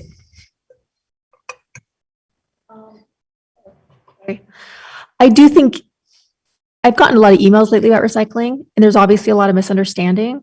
And I do think some sort of education on doing the recycling, as well as the fact that it's not revenue generating. People think it makes all this money. And they're upset you don't do glass, or they don't understand the bigger picture. There's a real misunderstanding, I believe, in regards to recycling. And I think to help people do it correctly and understand that they're tripling the cost, all these things would some kind of marketing thing would probably help a lot. We're happy to get, and again, this is one of the points that I'm trying to make with public relations. It's not just about a bill stuffer anymore. You have to get it out on a website, and you've got to get it out on social media and a lot of other places. And so we'll make a point. We, from time to time, we kind of see this cycle, this roller coaster where it's needed, some education is needed. Because it's not as easy. We oftentimes get a request for glass recycling. That's a pretty common one. And actually, glass recycling is a whole different ball game than the recycling that we do with the blue can. And so helping people understand, what does that mean? What is it, if the city were to do that on a curbside, service, that's a whole nother truck that has to come to your house. It's not the same truck. Just another thing I'm thinking of right now. I know when I was in San Francisco, it had right on our bin, you can't do this. It had little instructions right on the thing. I don't know what the expense of that would be, but just a thought too. It's a good idea. Anything else? Looks like you're clear. I tried to stay right in that time frame. You did great. Appreciate it. Thank you so much. And thanks to the council for that was very informative. All your support. Thank you very much. Our next item of business is a discussion regarding the rezone of property of Provo City property from single-family residential to open space. This will be presented by John Magnus. We have 15 minutes allotted. Thank you, John. Good afternoon, Council. This is a council-initiated request, and that's why it's coming here first before we even start the application with the planning department. So could you bring up the map with the parcel? The aerial is fine. So that is the Lakewood Park. Just south of it, where the 4 trees are, is property owned by the city. It's currently zoned R18. There's been a request by the neighborhood to rezone it to open space. The Parks Department does have plans in the future to do some work down there and put a park. At the bottom left-hand corner, bottom right-hand corner, that's a power distribution center owned by our power company. And I know you can't see it, but along the right side of the property, along the freeway, are power lines. So even if we were to sell it, we would have to keep easements. You can't build anything under the power line. So that is the request made by 2 councilors, is to start the rezone application process. When we were going through this and trying to figure out the lot and the zones, we also noticed that the park itself is zoned R18. That property is owned by the power company. It might be good of us to look and see if we can rezone that to PF, public facilities, and take it out of the R18 at the same time. So it's a quick presentation. We just wanted to see what the rest of the council thought about redoing this parcel and bring it into the open space. Councilor Hanley. Can you clarify something you just said? The park is designated as R18? Yes. The parcels inside the park, there's, I think, 5 or 6. It is zoned R18. I thought we designated all city parks as Osprey. You did, but unfortunately that is owned by the power company, not the city. So didn't get rezoned, but you can get it rezoned to PF. Okay. Facilities and parks are allowed in the public facility zone. Okay. Sorry. Councilor McKay. Rachel made a point, which is one of the reasons I'm excited to see this made Osprey, is that there's no bathroom at this park. And, you know, a lot of young children play here, and as any parent knows who takes young children, they need to go potty constantly. So it really limits the use of that area. And we also just have a lot of, couple things. We have a lot of development going in that area. So increasing the size of that park will be appropriate for that area. A third thing is I spoke to Travis at the power company, and that little substation right there, there is a chance that they may need to increase that a bit down the road or make improvements or to that substation.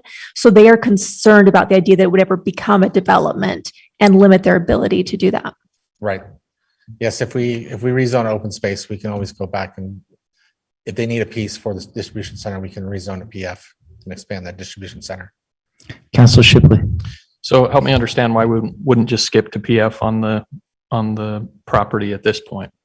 So we've got PF, it should be PF on the existing park. It's not. We can make that change, but why wouldn't we just capture the entire property as PF? I don't know that answer to that, because we do our parks as open space. That is, ever since we created the open space district, that is what we've done. Okay. So either way, it preserves it though for that purpose. Okay. Then it doesn't matter to me. I just wonder why it's not consistent between the two. Right. We can't put public utility facilities like the distribution center in open space. Okay. And I think the purpose behind the OSPR, which we informally call Osprey, which is lovely, zone was simply, I mean, it's not a protection against rezoning, obviously, but I think the Parks Department felt that our city parks needed a little bit of a stronger signal to anybody that these are not up for development, and that's why they were all, I guess with the exception of this one, we're all included. Anyway. Okay.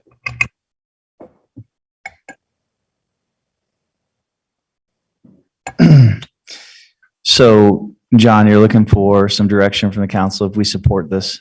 Motion of support, I'll talk to administration and see who they want to process the application for it. Okay, so I guess all in favor of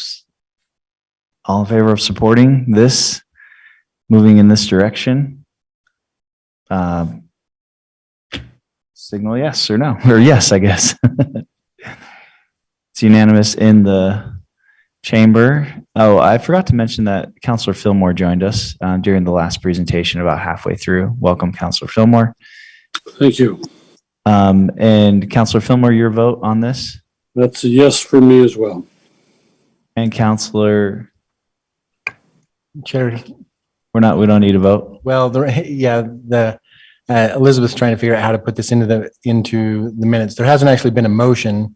And without a motion, you don't need to have a vote. But furthermore, I think this is just for presentation, isn't it? We just need to know if you guys are okay with going forward with this. Okay. So you could either make a motion, or this could be kind of something of, if you have an objection, then let staff know. Does anybody have any objections? That's kind of what I was asking, what we needed to do earlier, but that's all right. I don't think there's any objections here, John. Councilor Ellsworth, everybody else got to address it. So do you have any objections? No, I have no objections. All right, thank you. Thank you. I think that's a great thing. All right, well, let's take a break. So we can come back at 2 o'clock. Does that work for everyone? Get a few extra minutes. See you at 2.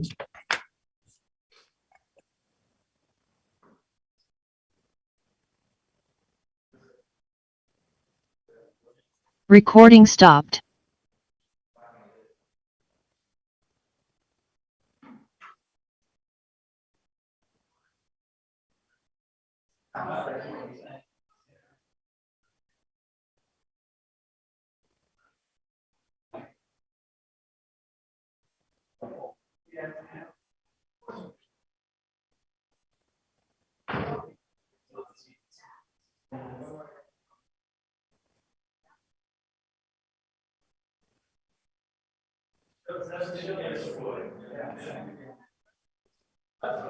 It is.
All right, welcome everyone back. We have next item of business is an item referred to us from the Planning Commission.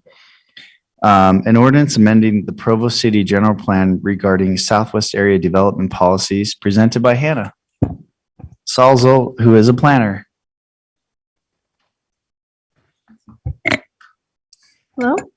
As you can see from your staff report, this is not the first time or even the second or third time this has been discussed.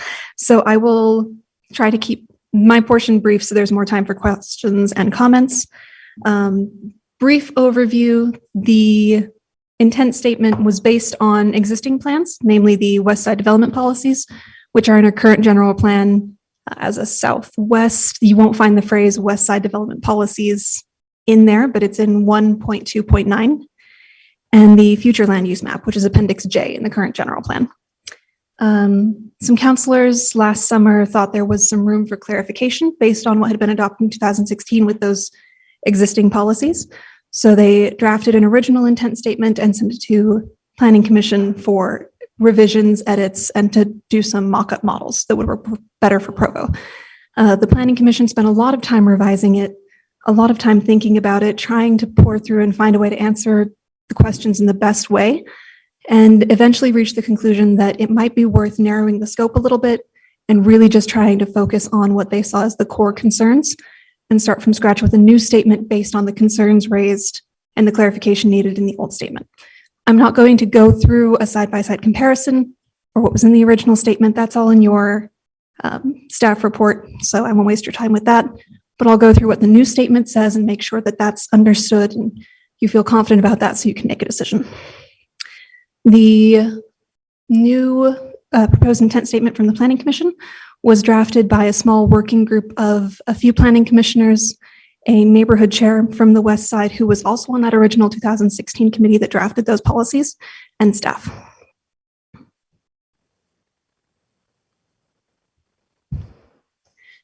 So these are the problems that working group really thought we needed to hone in on. Essentially, it's that with sewer limitations and market demands, we still need to create a diversity of housing stock, especially focused on lot sizes and move-up housing, and discourage overly homogeneous developments while still maintaining the character of that neighborhood and not putting any significant barriers to development, because we really do want to encourage development on the West Side. We don't want to make it harder than it has to be. Now I'll just kind of walk through portion by portion. I won't read everything on this screen. The first paragraph is essentially pulled word for word from the original with just a few minor tweaks. The second explains more of that aim that I just explained with the sewer limitations, the need to get everyone on the same page, and encouraging developers to still submit really creative, ambitious plans that will continue to meet Provo's needs without creating the homogeneous developments we've heard from the Council and Planning Commission that we really don't want, and residents don't want it either. The actual policies are very brief. They all fit on less than one page. Essentially, the idea is to address the need for a variety of lot sizes, therefore hopefully a variety of home sizes and therefore home prices. It has been found in the market that really large homes next to really small homes don't tend to sell well. It creates a really unconnected feeling within the neighborhoods. So rather than mandating any sort of transition, the Planning Commission simply broke it into small, medium, and large lot sizes and ranges that you can see in this 1A. Then we'll leave it up to developers how to integrate it. The lot sizes come into play in simply the ratios that you need. The original intent statement did not apply to developments under 10 acres. We tried as staff to see if that maybe was something we wanted to consider, and we completely agree with the original intent statement. It's really difficult to get any significant mix that still looks cohesive and avoids that large and small lot next to each other on 10 acres or less. So for smaller developments or medium-sized developments of 11 to 19 acres, they'd be able to have between 33 and 57 units. And of those, 25 to 75% must be small or medium. in whatever balance, or medium and large. That's this asterisk here, encouraging small or medium lots, or small and medium, or medium and large. So not small and large, some combination without those. Oops. May I ask a question here? Yeah. This might be in some corner that I didn't read. Can you have medium and medium? Does that pass? No. Okay. So you have to, that's the and in there, small and medium, or medium and large. And I should note, I kind of hinted in the beginning, but I should really clearly state, none of this would be required, is something that the Planning Commission really, really wanted to push. That was a big message from the very beginning, is they don't feel like any of this should be required. It should be suggested to developers. We can find ways to incentivize it, to let them know that this is what the council's looking for. If you do this, you're more likely to get approved. But they really were not in favor of mandating this for development, simply because of the numbers of restrictions on development out in the west side already. For larger developments, 20 plus acres, you would have to have small, medium, and large in some range as broken up here, 25 to 40% small, 25 to 40% medium, and the remainder, whatever else gets you to 100% of large. The last one, or the last policy point in point 1 for the recommendations, is that green space is encouraged, especially for larger developments of 50 acres or more, and can be used to reduce the average lot size. So if a developer wanted to put in some townhomes, they could do that and counterbalance it with a larger green space, which is one of the things we show in the models later. I'll highlight that when we get there. Point 2 is, again, that flexibility. Developers may decide how to integrate the different lot sizes. We mandate the ratio, the split, having to have 2 or 3, but they decide how. One thing that became very necessary as we were looking at the original was the need to clarify whether this 4 units per acre was net or gross. And even when I started working on this project and asked different developers or different planners, I got different answers depending on who I talked to. The land use map, that big one with the yellow circles in Appendix J, only says units per acre. That has so far been understood to mean net, but we need to clean up the map to specify gross, not net, because that simply makes for easier calculations. Hannah, Councilor Ellsworth, do you have a question? No, I think I just forgot to put my hand down on the Zoom. Okay. And the shift to gross from net was also part of that original intent statement. It's something that had been discussed around. This does slightly change that 4 units per acre policy, because in residential areas that had equated from the 4 units per acre net to about 2.8 units per acre gross. If we simply round up and say in residential areas, the limit is 3 units per acre gross, that's a 0.2% units per acre increase, which planning or public works has assured us is not a problem. That's within the sewer limits capacity. They're fine giving that slight increase, which has also made this a little more popular with the development community and residents, because it's a slight increase for the developers, but not significant enough for most residents to be able to notice. And it gets everyone on the same page. We know exactly what we're talking about when we say 4 units per acre or 3 units per acre. So where we get into the models, that's really it for the policies. They're very straightforward, very brief. These are only showing potential lot sizes. These are not recommendations for how to integrate for developers, where to place them with major roads, anything like that. Purely illustrating lot sizes. The paler the color, the smaller the lot. Again, working with those same square foot brackets that were established in 1A. This is one of those medium-sized 11 to 19 acre developments, working with the higher end at 19.77, not quite 20, with a mix of small and medium. And this 40-60 split is within that 25-75% split talked about earlier. Model 3, this is with 20 plus acres, so you can see some small, some medium sort of as a buffer, and some large over on the other side, again, within the limits recommended by this policy statement. And here's an example of what I was talking about, where you could, if a developer wanted townhomes along a more major road, balance that out with green space. Feedback so far, the Planning Commission approved or recommended approval unanimously, and had no feedback beyond just clarifying some of the symbols and numbers in the draft. Residents, there was not a specific neighborhood meeting for this item, but it was posted on the Fort Utah Facebook page, and they expressed that they liked it. They thought it was a good compromise, and they appreciated their voices being heard earlier. We also took notes on all of the earlier feedback we got in all of the public meetings from the residents of the West Side, and tried to really incorporate that as we were working forward.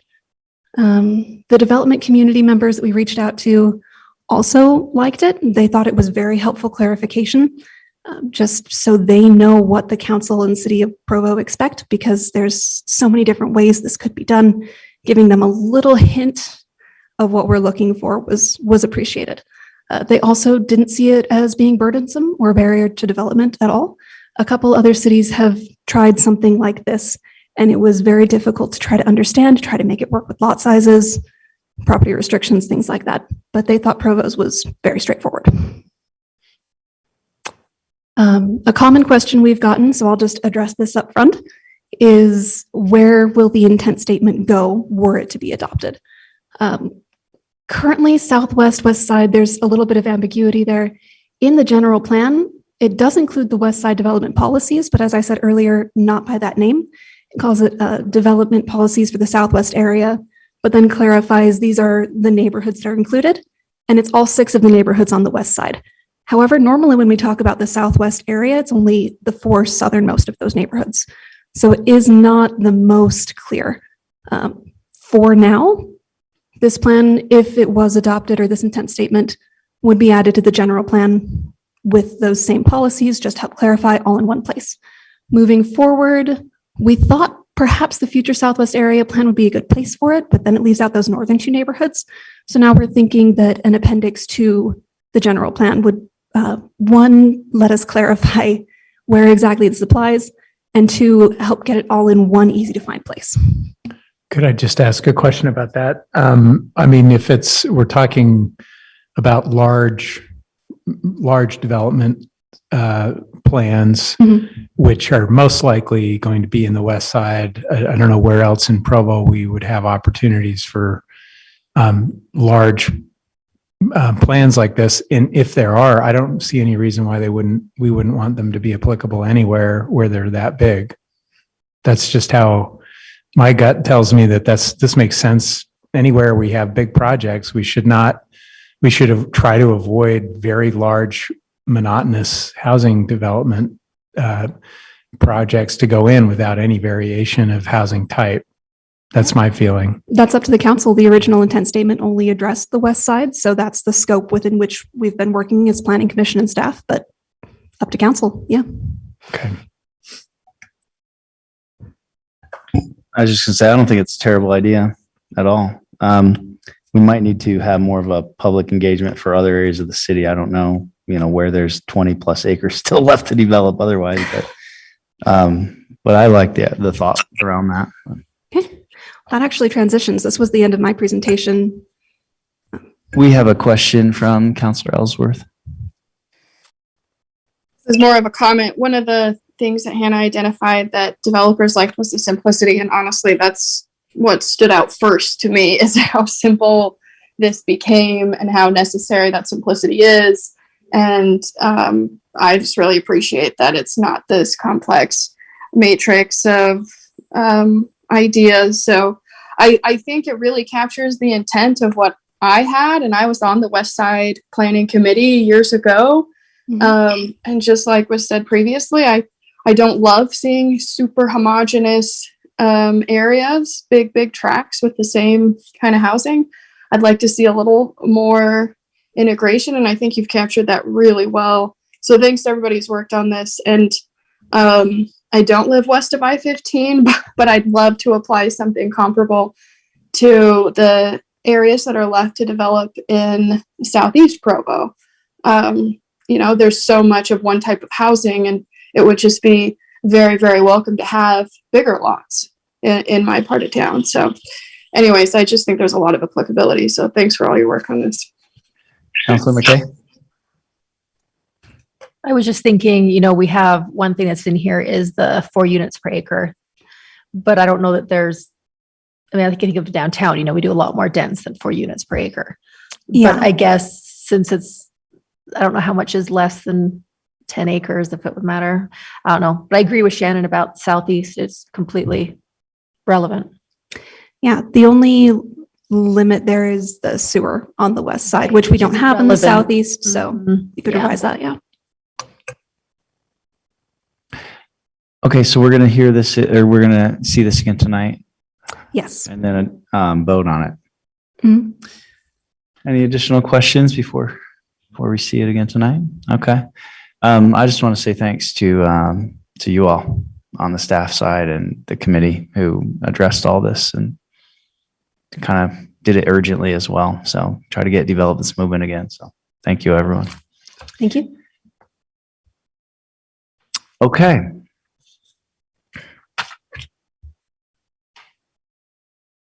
This is a discussion regarding redistricting adjustments to the city council district maps. We have the wrong start time. No, wait, this was supposed to take 50 minutes. Wow. Good job, Hannah. More time for maps. Yeah. Okay, well, we'll jump into it. We're not waiting on anybody else. Everybody left. Nobody wants to see the brawl that's about to resume here. Or assume, what's the word? Get going. All right. So, Karen, you're going to present to us. Karen Tapahe, Council Community Relations Coordinator. Go ahead.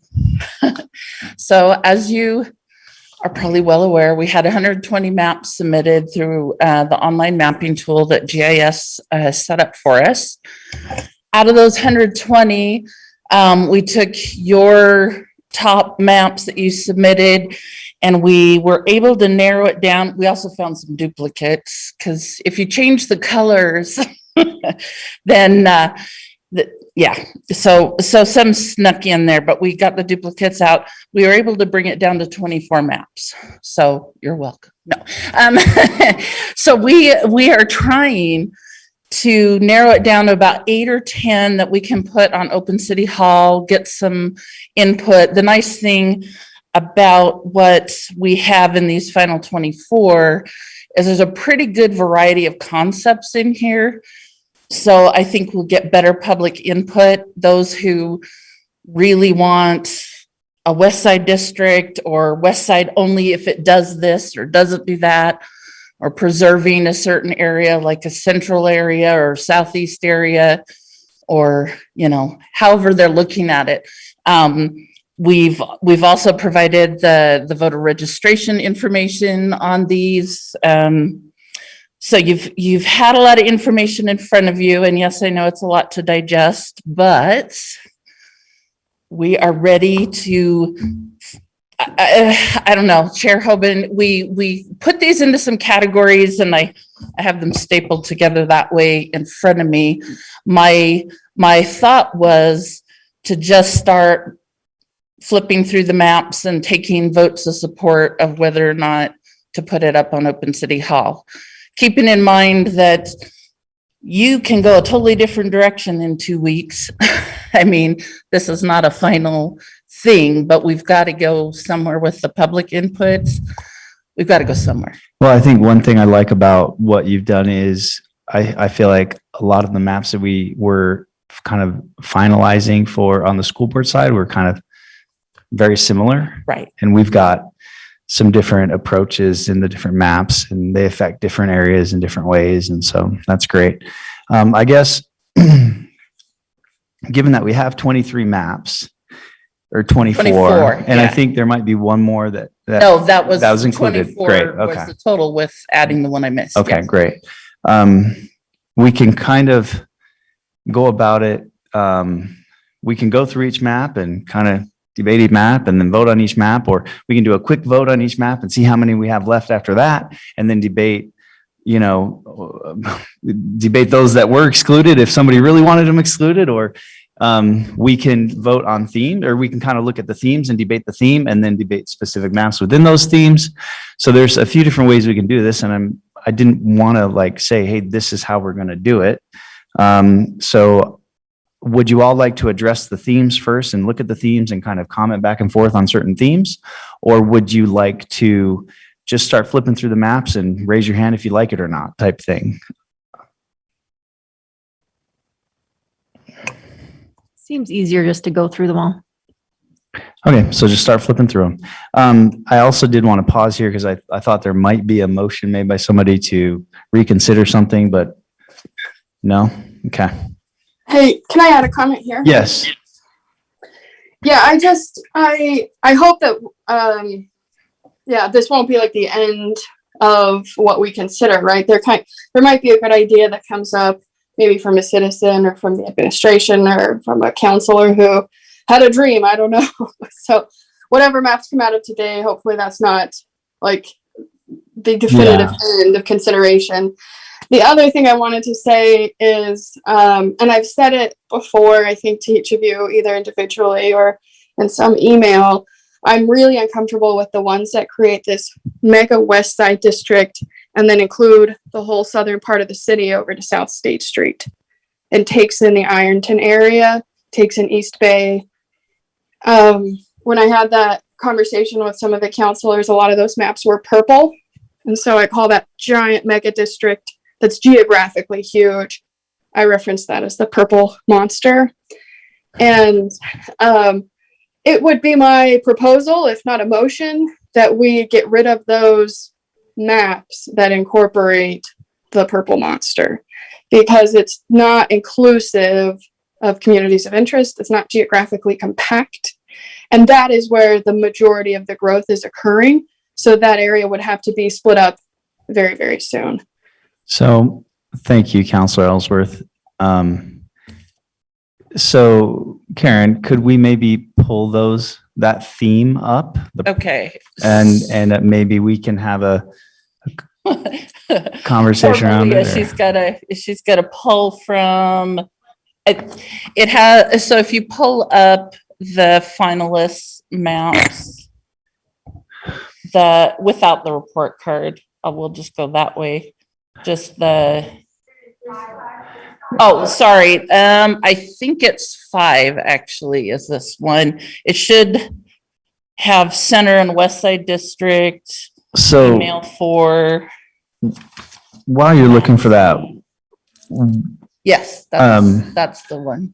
I guess I would say I empathize with Councilor Ellsworth, and not sure I love the purple monster, but would it be beneficial? These maps aren't the final, as you mentioned. And yes, Councilor Ellsworth, if after the fact somebody comes up with a map to rule all maps, and could get support from the council, for sure, absolutely, we could, still consider that in the end, even if it didn't go to public comment.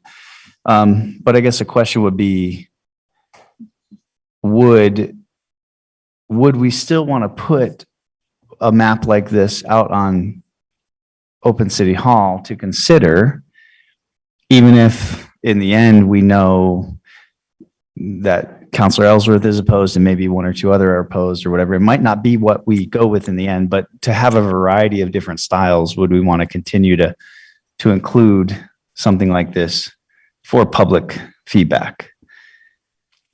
So you could direct it to me. That. Well, yeah, I guess I'll ask you, and then if anybody else wants to comment on that as well. Councilor Ellsworth. When I talked to some of the other counselors, there seemed to be a support for not endorsing the purple monster and for keeping areas more compact. And so I guess I'm okay if it goes to Open City Hall. I just looking 2 steps beyond this, to me, it's untenable. Okay. And I think everyone can appreciate that. Any other comments on that? So I was kind of if I'm off track here, I was kind of coming into this saying, let's flip through the 24 maps and as an individual, I'm going to look at a map and say, can I stomach that or not? Like, could I live with that or not? Mostly concerned about my top priorities. But if we want to debate each map a little bit more in depth, I think we can. I guess it's going to be a fluid process probably. Go ahead. And I don't mind the discussion about kind of these things that, you know, different counselors are really, but I feel like and maybe this is assumptive, but I feel like I understand now, you know, what some of these things are. And I am interested in the public seeing a map that does show, you know, the South with the West and just getting feedback on that. Shannon and I have talked about this map and obviously if we can find a way to not include those two, you know, she'd strongly prefer it. I'd prefer it. But, you know, when you look through all the maps, there's not a perfect map, right? There's no perfect map. So we're going to end up with one that has something that one of us just strongly disagrees with no matter what. And so I think it makes sense to maybe go map by map, go through and maybe take a quick straw vote on what's not acceptable or whether or not it's bearable to have it go out to the public. And if we can get a majority of folks to say that something's bearable to go out to the public, I think we should still throw it out there. So I think that's a good approach unless anybody has any concerns with it in general. Okay. Well, I mean, but I also want you to feel free to make a comment or vote in a different manner if you want to. I mean, this isn't, you know. I'll tell you when I hate it. Yes, that would be great. Chair Hoban. Yeah. I don't want to derail you, but no, it's fine. Based on the comments that you just made about the purpose of selecting these for Open City Hall, it occurs to me that maybe the approach you want to take is picking some maps from every theme and trying to pick what the least objectionable maps in each theme are. Yeah. So that you're actually getting, you know what I'm saying? Yeah, so that if the only purpose of right now is to pick what you're sending to the public, then it seems like you want public feedback on every theme. Variety of different themes, even if you don't like the map. Okay. Everybody okay with that? So let's start with this theme here. Oh, go ahead, Councilor Ellsworth. Yeah, I guess that means if we do it that way, then on Open City Hall, we need to ask people not just do you like this map, but what do you like about this map or what do you dislike about this map? That's a good idea. Because we're testing the theme, we're not testing the map. Is that right? Right. Yeah. Yeah, we can make adjustments to the questions there. Yeah, because we're looking for more information than we were previously with the school board map. The other thing is the tough thing that those who have tried this mapping tool have realized how hard it is, that sometimes you go in with a goal or 5 to 7 goals and you try to accomplish them all.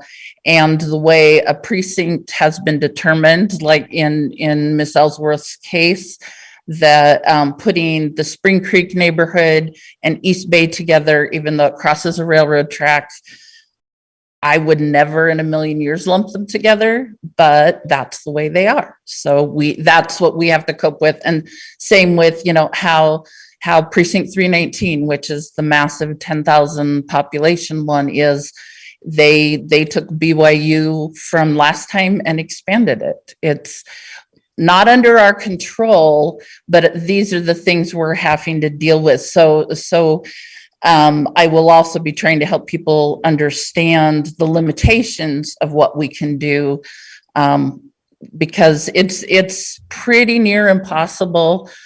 I don't like to say it's impossible, but it seems fairly near impossible to make absolutely everyone happy, because I'll find a map that balances voting and it does something that someone else is going to be really upset about. And then I balance that and now something else is out of whack. So yeah. It's good to help the public keep that in mind as they move forward. So let's take a look at this theme here. We've heard Councilor Ellsworth, go ahead. Your hand's up. No, that's from before. Oh, okay. Sorry. I miss you when you put it up, and when you're not meaning to put it up, I call on you. Sorry. So let's take a look at this particular map. You know, the theme that takes a whole west side and then incorporates some of the south and some of the southeast. I guess this particular map, is there anything on here compared to the others that are similar that would make you say, I don't like this one as opposed to another one? Or go ahead.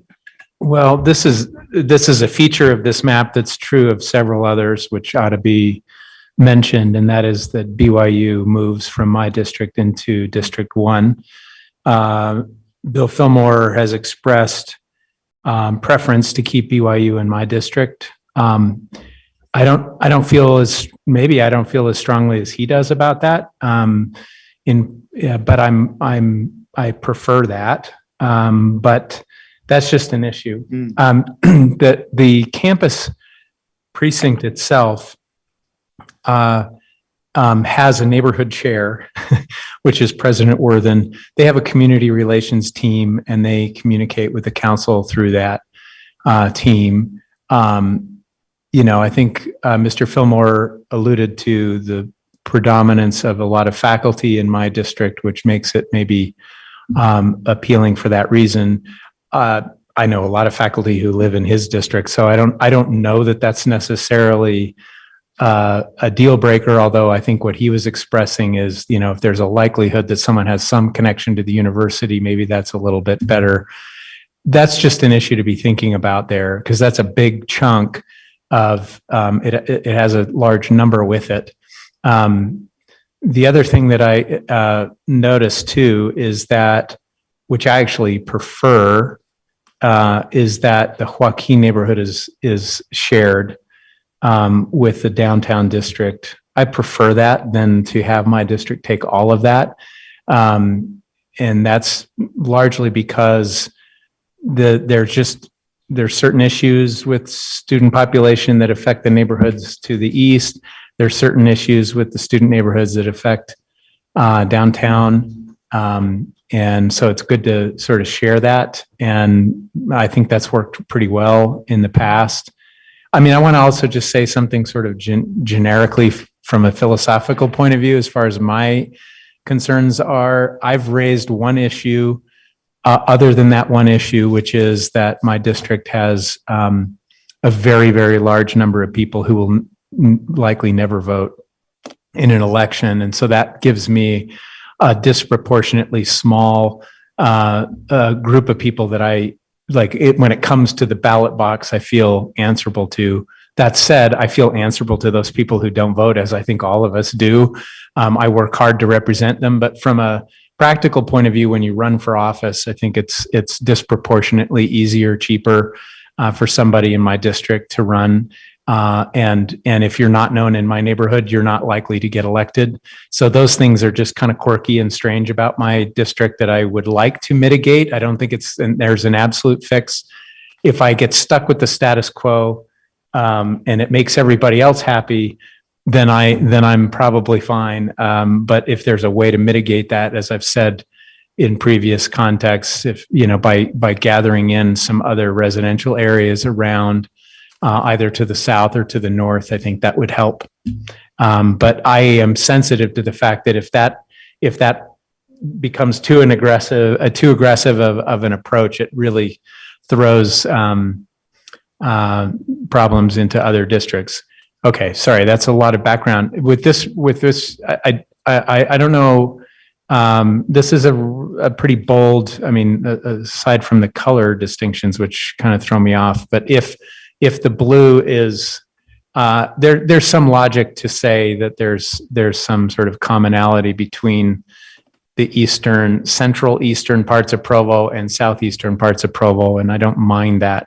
But I also don't mind expanding a little bit farther north if that helps too.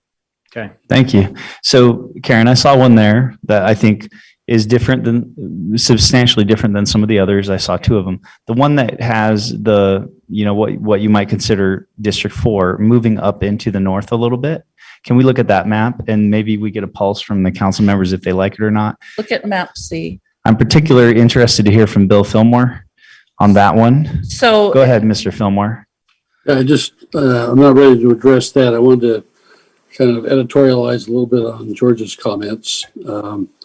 My my memo that you all received yesterday really lays out my thinking, and it hasn't changed much except maybe in one regard, and I'll get to that eventually this afternoon. I like the idea of, as I said in my memo, of keeping the BYU community together. I understand George's sensitivity, but I have to say that the issue of voting rates as opposed to population seems to be extraneous and an overly complicating factor. We all represent the same number of people, whether they vote or not, and I appreciate that George is sensitive about that. I just don't think it's compelling. But the real comment I wanted to make has to do with Joaquin. If it made sense to others, I mean, I for the last year, as I've listened to various comments on various issues in the city that impact Joaquin, it seems to me that we really have two significantly diverse populations in the Joaquin neighborhood. There's North Joaquin, which is primarily students and apartments, and there's South Joaquin. And I'm understanding from various historical encounters at neighborhood meetings, they don't necessarily mix well. They have very disparate interests and different focus on issues. And I'd like us to consider at some point bifurcating Joaquin into a North Joaquin and a South Joaquin neighborhood for several reasons. And I wonder if that we maybe ought to take that into account here on the map. I haven't addressed this, and I don't think anybody's really addressed it in terms of the maps.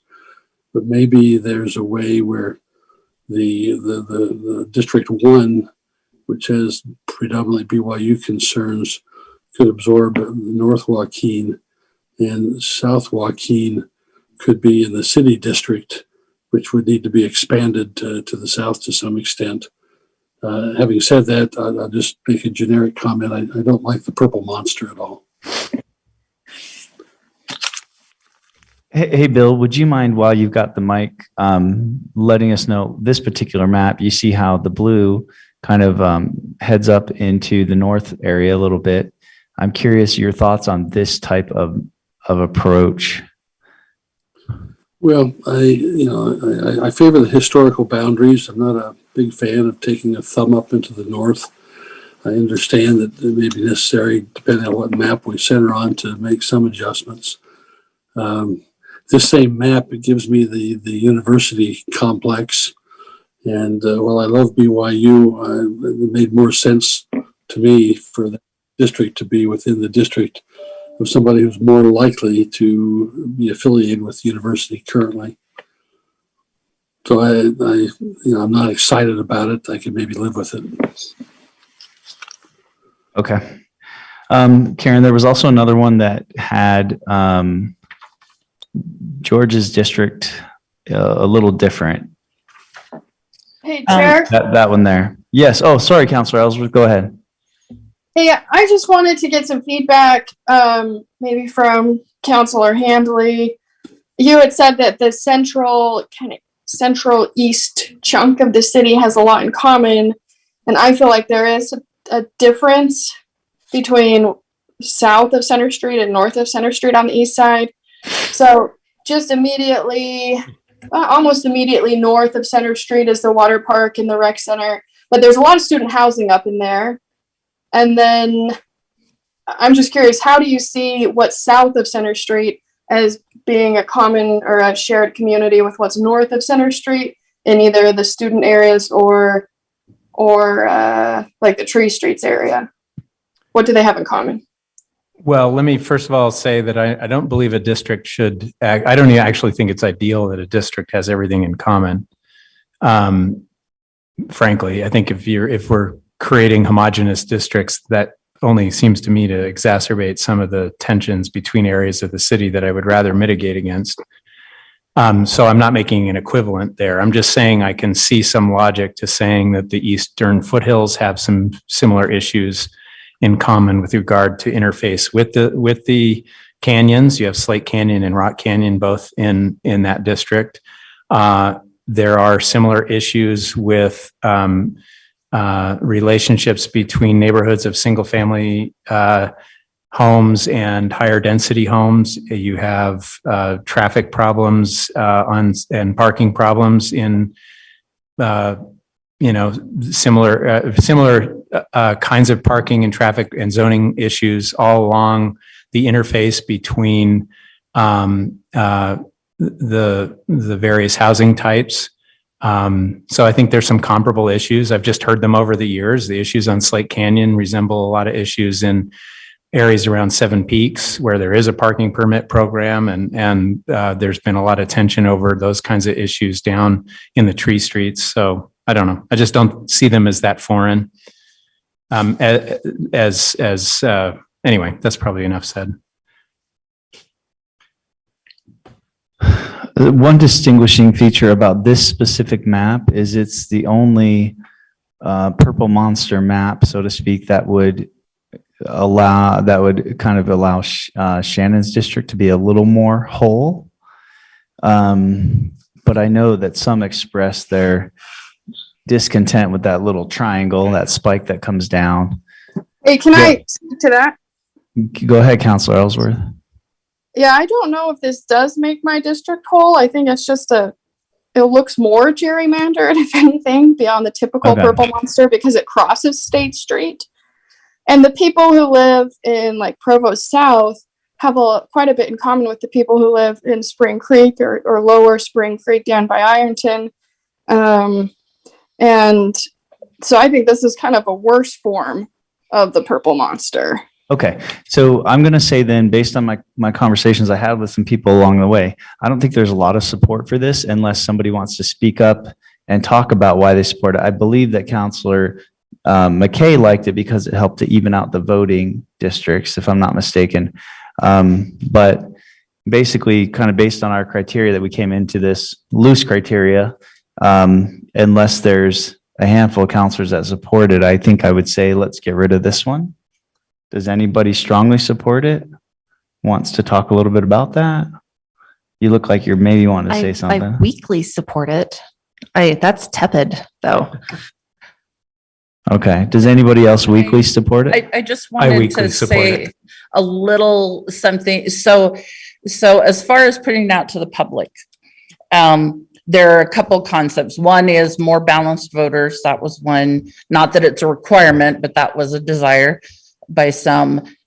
Another, of course, is breaking up the BYU chunk in a different way. Although, I mean, we currently have the college student population actually hits about 4 different districts.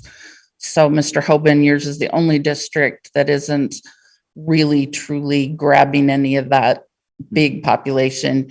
And then, and because you're clumping the east side together, it gives you a chance to make that central north district. So those are a couple things. I don't know if those are worth taking to the public. It's just, those are some good concepts to ask people about. Okay. Good. Councilor McKay. I'm just thinking it'd be a lot more efficient to literally go through each map, vote, and put those ones on. Yeah, I think I was just trying to show how there's some differences, because somebody might say, well, I like this one, but then we might get to the next one and be like, oh, I like this one more. And I want, but I get what you're saying. We could try that. I was just trying to highlight some of the differences in that. We could even do it twice, right? Right. We could do a Put it quick down to top 14 and then we put it down from there. How about this? Let's go quickly through them and let's hear absolute no's from everybody and see if that eliminates, right?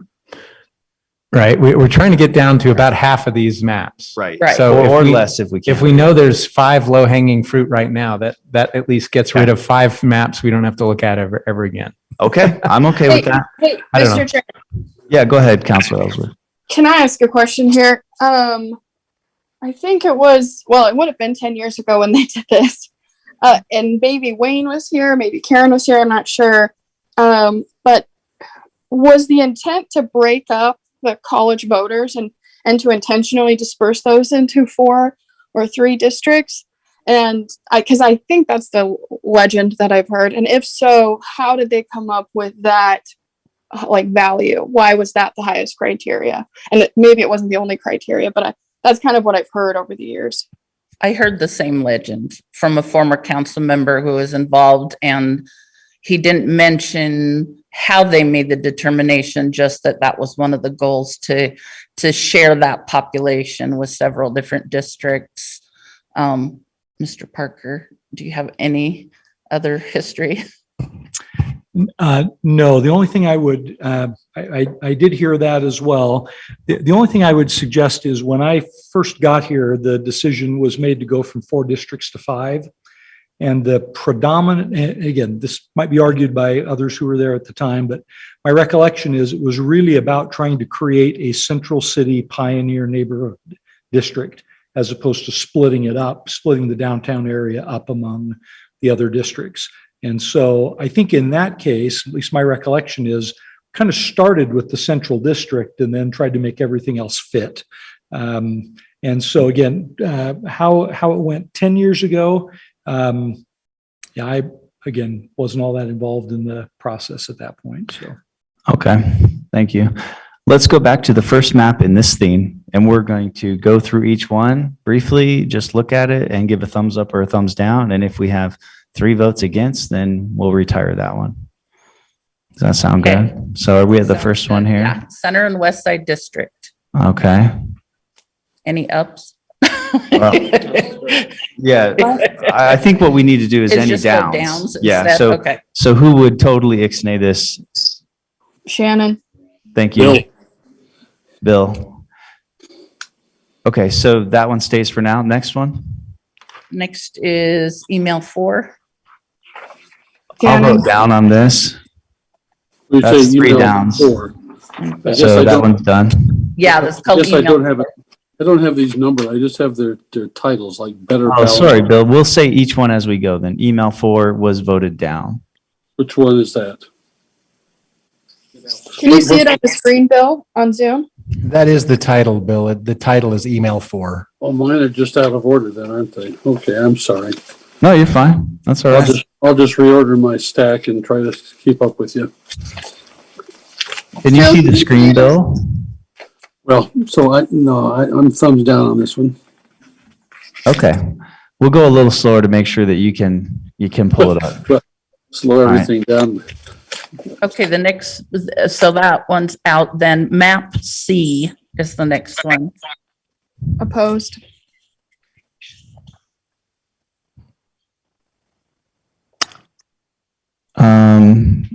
Bill, we are at map C.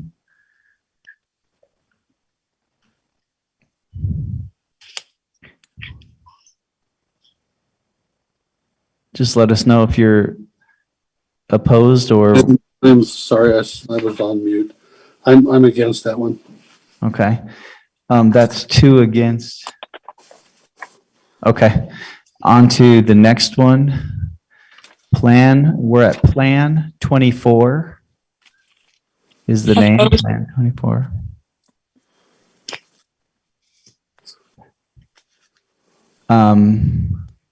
Any opposed here in the chamber? I think it's safe to say that based on what Bill or what Councilor Fillmore and Councilor Ellsworth have said, that they're opposed to all purple monsters. So at this point, we just need to know if there's one additional opposed in the chamber. So it doesn't appear. So at this point, go on to the next one. Be pretty good. Pretty Good is the name. Don't worry, we will be changing these lovely map titles. I vote down. So we have 3 on that. Shannon. This is or voted down. Ellsworth, Fillmore, and. Do you need a Campbell. record? Okay, so you need so yeah, anytime you're saying something, please speak into the mic, I guess. Can I ask a clarification? Sorry, George Hanley. Yes.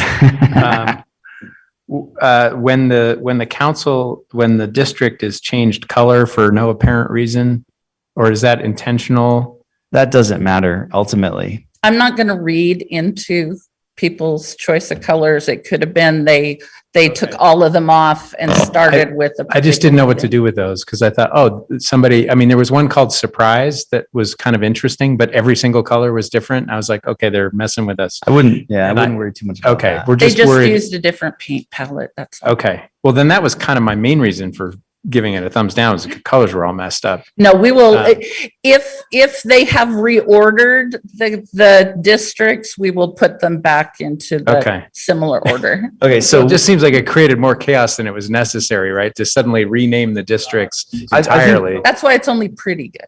Counselor Shipley was opposed. I'm just curious to understand why, just so I can read into his mind a little bit here in the future. So West Side doesn't need that triangle. Okay, so it's just excessive. Yeah. Okay. And they're going to grow the most. So yeah. Got it. I mean, now that we've finished this grouping, which, if any, did we reject? Wait, we've got one more, West Side growth. So did we vote pretty good down? Pretty good was voted down. Okay. Pretty good is out. West Side growth. West Side growth is the last one, Bill. That's the one we're looking at in this grouping. I vote no to be consistent. All right, we appreciate the consistency. Anyone in the chamber vote no? Okay, so how many did that leave us in this theme? All but one, right? One. We only eliminated 2. That's not bad. We'll get there. Let's just keep going. Yeah, it's just the first round. And so if we could now go to the next theme and we'll have a brief discussion of that theme, I think. Was the theme on this last set? Sorry, this is Shannon Ellsworth. What was the theme on this last set? Was it Purple Monster or a different theme? Yes. Okay. Thank you. And you're going to notice that some of the themes do cross over a little bit, but we kind of prioritize by the biggest feature of that theme, really. And if anybody grandma requests my email, I did not call it Purple Monster. So which one is out besides pretty good? So pretty good and email 4 are the 2 that were eliminated. All right. For now. Okay. If you want to bring up the next group, I'll match it to what I have. You can go backwards to group 4. Okay. We made progress. I'll just say that. So thank you, everyone. Well, we're all right. Next theme is. Okay, so this one is the group that combined the north and northeast, unofficially known as annexing Grandview. We had short titles for some of these. So this group you will find, makes the west side a district, but then seems to either split the north or just come down into Grandview to pick up that population. And so that makes bigger changes in each map. Some make a really large district too on the east side. Other ones, that part stays small and other parts take over. So they are all very different in how they handle it. This one has the most interesting west side shape of all the maps, other than the ones that were intentionally ridiculous. So I can just share my 2 cents. In general, this creates a huge voting block. One like the city has probably never seen. I don't know. It basically takes not all, but a lot of the highest voting precincts and puts them kind of together. So that's one thing to consider. I like this one in particular is kind of funky. I think if we really wanted to look at kind of putting Grandview and the north together, there might be a better way to do that. But so I guess that's just my high level thoughts. But I know some people submitted, some of these. So I would like to hear, hey, I like this one because of this or that or not. Yeah, I actually submitted this one and I don't know why I did, seeing those numbers. I don't remember those numbers. I actually like Surprise better than this one, even if the colors were normal, because every color is off in Surprise. But if you look at the numbers in Surprise, they're a little better. It seems like maybe, so it's similar in concept, I guess, but I don't know what it does to downtown actually. Is that too small for downtown? That cuts down, oh gee, okay, never mind. Yeah, it's probably one of the worst of the entire selection for downtown. Yeah, I see that now as I'm looking at it. But George really likes it, for the record. No, I just was, Yeah. I was looking at the ratio. So I don't know, I don't know. How about anybody else who submitted one in this theme? Would you like to share what you liked about it or what you were thinking with this type of theme? Well, I think I submitted 2 counterclockwise ones, and they were just simply literally doing counterclockwise. But I had not intended to create the voter district number 1 as strong as it was, even with just the raw numbers are much bigger. It's the biggest district by 1,000 votes anyway. So that was not intended. I mean, I don't know. I think I was avoiding the tendency to divide the Northeast into like 2 vertical strips. Because the only way to fix that problem is to actually divide them by vertical strips, which is quite disruptive. And I'm not sure that's ideal. So I'm not wedded to this, if that's what you're worried about. We can probably I'm not going to be offended if we throw it out. We probably will have one that 1 or 2 that, can get enough, but so let's go ahead. Any other comments? I just will point out, it got a ranking of a 3 on the weighted evaluation, which made me feel really good. I just wanted points for that. Yeah. All right, let's go to the first one in this theme. So counterclockwise shift 2. And let's go ahead and anybody know? I'm a no. I don't love this. I think there's a better way to do it, but so that one's out. I'm a no. Okay, thank you, Bill. Plan 28 is what we're on now. I'm opposed. I'm a no. I'm going to be a no, but this was different than the first group in that it goes up a little higher, and it also pulls down further into. It's different than I don't know how to explain it. How is this one even legal? Well, because the District 2 has almost 14,000 voters and District 1 has 8. But 2 in this one is capturing all BYU, so there's some logic to that because they're not. Yeah, but I mean, on the graph, how did it pass the? Because we had to balance population. The voter information is just there for your knowledge, but it's not part of the requirements from the state. Shannon, if this one included Ironton with the blue district, would it be okay for you? Yeah, I think the precinct goes all the way over to University, doesn't it? It does. So if it had that precinct in with the blue, would this look okay to you otherwise? Yeah, I think that's fine. One thing I wanted to say is I think there's a reason that per law we're required to consider the population and not the voters. And I know that's extra hard in a college town where there are sections of the city that have lower turnout in voters. But I don't know if we can actually have our cake and eat it too on balancing population and balancing voters. And I'm not sure how we can keep rationalizing that. I understand and I want everyone to vote. I want all college students to vote. I want everybody, college student or not, to vote. But I think we're getting into some weird possibilities when we have equal voters, but really disproportionate populations. Amen. Agreed. Okay, so we have enough for Plan 28 to be eliminated.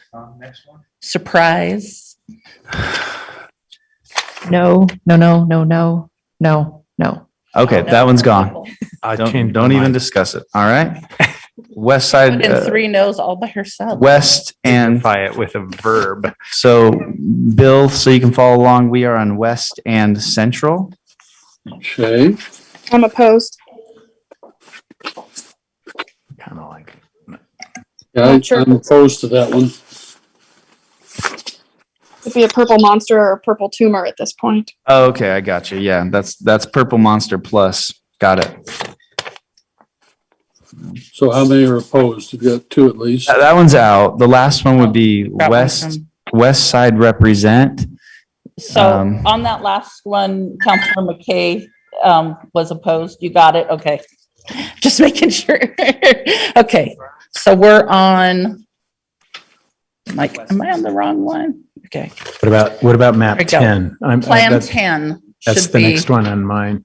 yeah, that's the next one. Can you? We haven't gotten to that yet.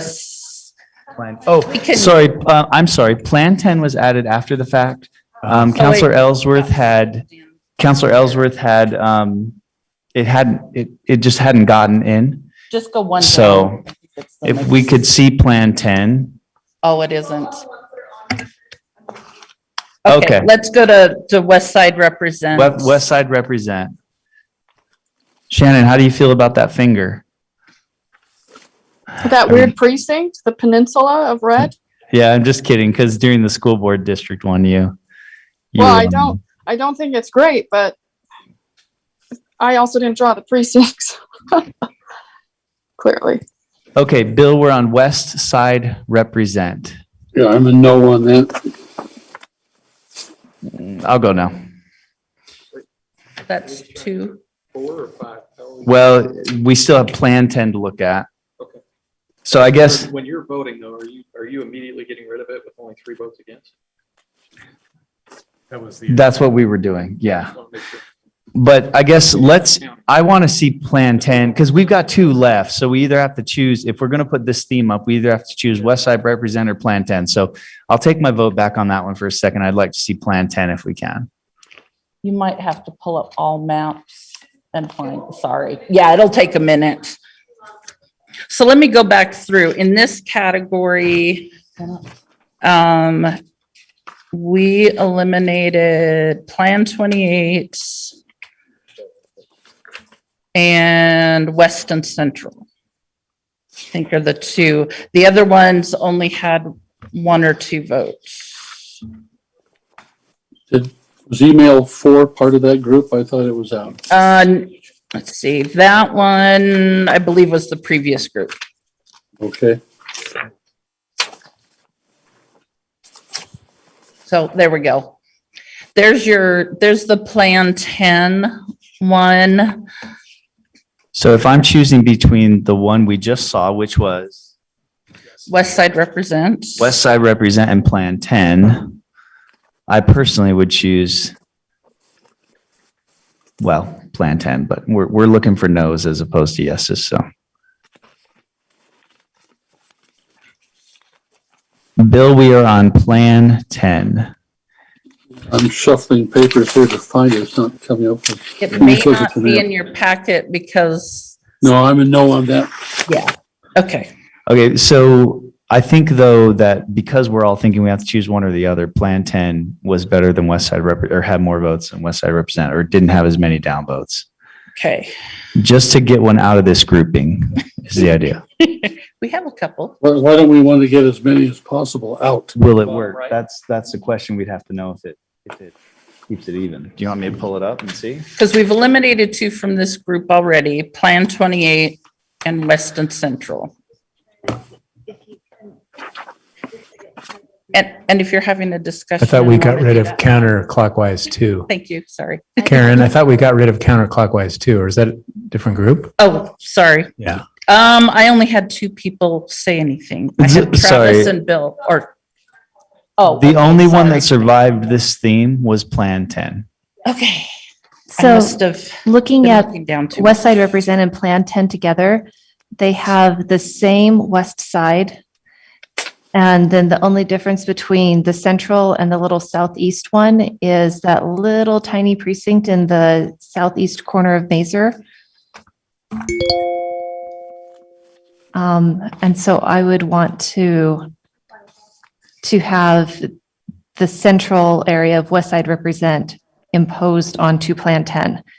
And if those numbers worked on West Side Represent, I think they would also work on Plan 10. Okay, I see what, Right, because the difference is between the red and the green areas. okay. If we're all good with that, let's just put the. So we're going to call this Plan 10B. Councillor Shipley, you're far enough away from your mic. We're not getting any of your comments. I haven't made a good one yet, so don't worry about it. I just think if we're deciding together that it would be okay to add that, let's add it before we push something that doesn't reflect what we want. If you guys put up Plan 10 and give me about 30 seconds, I can see if it's even enough. From the west side, period. I thought you were. All right, just give me about 30 seconds and I'll create it in the system. Period.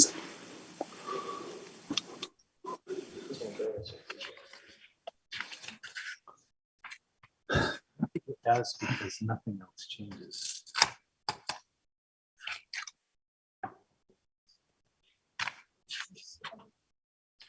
It's going to be fine, you're saying? Everybody seems to know. We're just talking about that little rectangle on the bottom. And that's one piece. I think it makes any difference. Visually, you can just tell. You sure? Yeah, because the difference between these two maps is the red and green. And then that one little precinct. All right, can we just be 100% sure before we post it? I just need 30 more seconds, to 20 more seconds, sorry. What district am I missing? Green comes up here. Oh, aren't you guys so smart? You're right. Okay, it's balanced enough. Great, thank you. That was a great catch. So can you give me the basics of what you did so that we can So create it? Plan 10, all we did was, you see where Rachel's star is in her district? Yes. That little, there's a precinct just below her to the right, that if you swap that, it creates a little more even of a yellow district there. Got it. So take Plan 10 and just add that one little piece. Yep. Okay. All right. Thank you all for your patience on that. I can manage that. So then we can toss West Side Well, representative. and just to be clear, is the plan to post, is it currently Plan 10 and the newly created one, or just the newly created one? Just the newly created one. Thank you, Brian. Okay. And it will be called Plan Whipple. All right. The next theme, please, Elizabeth. You love this, don't you? You can't wait until, Doing the controlling here. you can't wait until we're back in a conference room. Okay. Karen, what was the kind of the idea around this theme? Oh, this was an incomplete west side, so to speak. These all made mostly a West Side district, but had segments out of it. And currently, some of the segments that are out are what are not in the West Side area at this. Well, anyway, the more I explain, the more I'm going to argue with my own explanations. So I vote down. okay, we've got I'll switch maps. so on Best. Okay. So on Best, we've got McKay, Handley, Whipple, we've got it out. Okay, pretty much everyone inside anyway. Okay. So we need to announce who voted down each time. No, I actually talked to Elizabeth about the fact she was originally trying to keep track of who was doing everything. I don't think that's necessary, because what I'm going to encourage you to do is when you've whittled it down to a select set, then I think you just need to vote on a motion that is the set that you're going to post. But because she can't actually see people or keep track of the comments, she doesn't even know which ones you're eliminating or not. So if you could just announce by name that it Voted is or is down. not Okay. eliminated, that would help. So I just want to say something about this theme, first of all. So I think you're all aware that I think it's not a terrible idea to keep Grandview in with the West Side. However, I am very supportive of creating a whole West Side. So, whole West Side plus Grandview is okay in my mind, or a whole West Side. But to me, not having a whole West Side is kind of like we're going backwards as opposed to getting closer to what we want. So I think in general, that's why I'm going to vote no on all these, but Could I just ask a question about that? I'm not sure I like any of these particular. In fact, that one evoked the strongest emotions in me. There's a couple more coming that are pretty wonky. Or wonky's not the right word, but ski-wampus. I mean, isn't there an argument to be made for, the west side getting 2 seats rather than 1 for more representation? I mean, I think this is a philosophical question for any one of these areas that we think of as a community of interest. There's a point at which some areas of the city, if you divide them up, sort of weaken them. In some cases, it could strengthen them. That's just an issue that I'm arguing may not necessarily mean that every single version of a divided west side is a bad one. That's all. I don't know that there is one in here that really adequately answers that. It's just a concern I've had. Yeah, and Karen and I were kind of talking about that. It almost seems like if you were going to divide the west side, it would make more sense from like a community of interest standpoint that you have like a north of center and a south of center type of thing, or a north of 800 and south of 800, like where you have the newer developments, as opposed to where you have more rural area and there's still a lot of land to develop. I mean, there's a lot of land all over, but I think I'm just trying to be sensitive to the idea of there is a council member who really wants a west side district. There are, members of the community who have been asking for it. And so just trying to be sensitive to that. Whereas, I think that in 10 years we'll be doing that, because I think the west side will have grown so much that, we're probably going to be dividing it north-south type of thing. But I don't know. I think I'm trying to be supportive of the idea that the west side has been asking for it. And so, I think if we were going to post a split up the west side, I don't really like any of these, but I would probably look for something different, but I don't know. So best is out. The next one would be council district plan. Before we move on, can I ask something? As we strain to create a west side district, it has obviously some repercussions, and I'm sensitive to David's interest in that.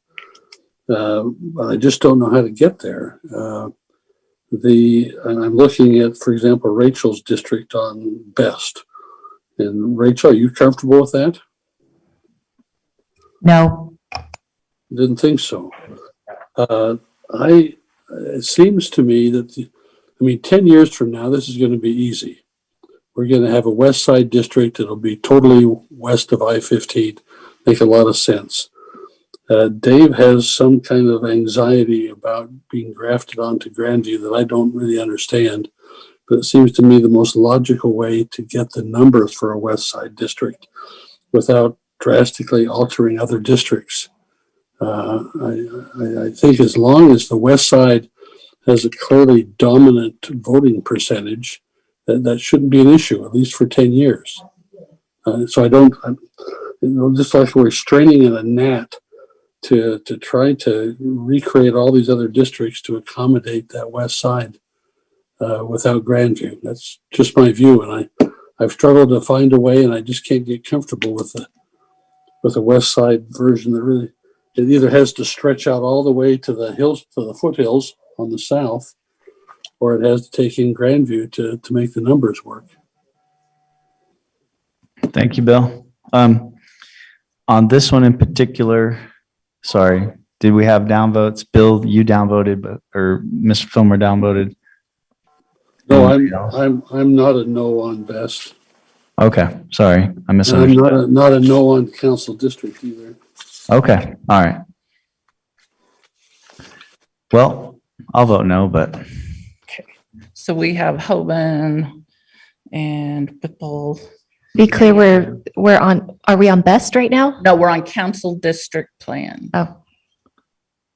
And So that one's out. okay, Right. so that one, goodbye. And the final one in this group is perfectly balanced 22.8K. I'm sorry, council district was voted down.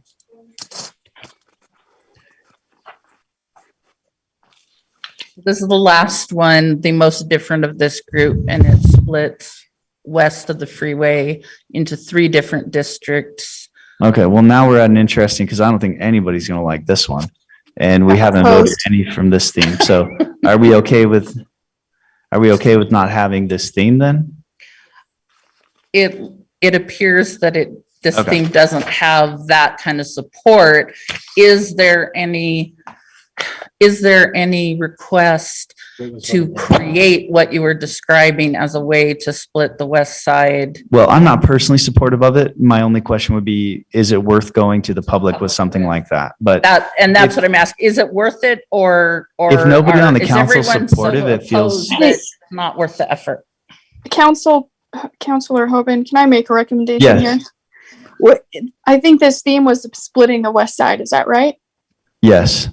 Or Well, what if- incomplete west side, yeah. Yeah. What if we just, instead of using one of these maps, use the current district structure or something close there too, to compare it to the status quo? So having a the one that was closest to the status quo, essentially. Yeah. And that, whatever that looks like, the precincts are different now, but constructing something that's pretty darn close to the status quo might be helpful in multiple conversations. And it does split the west side. If you're comfortable trusting staff to put that together.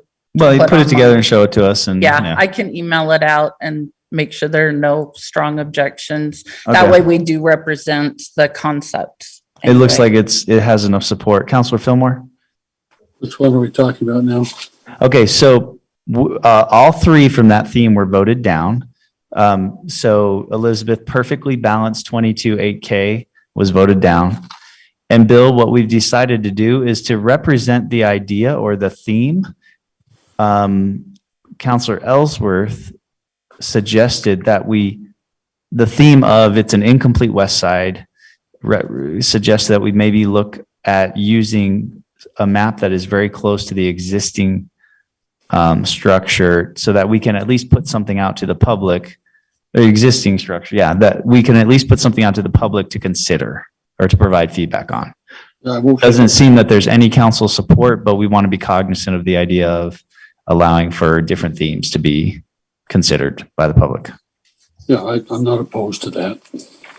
Okay, thank you. Okay, next category.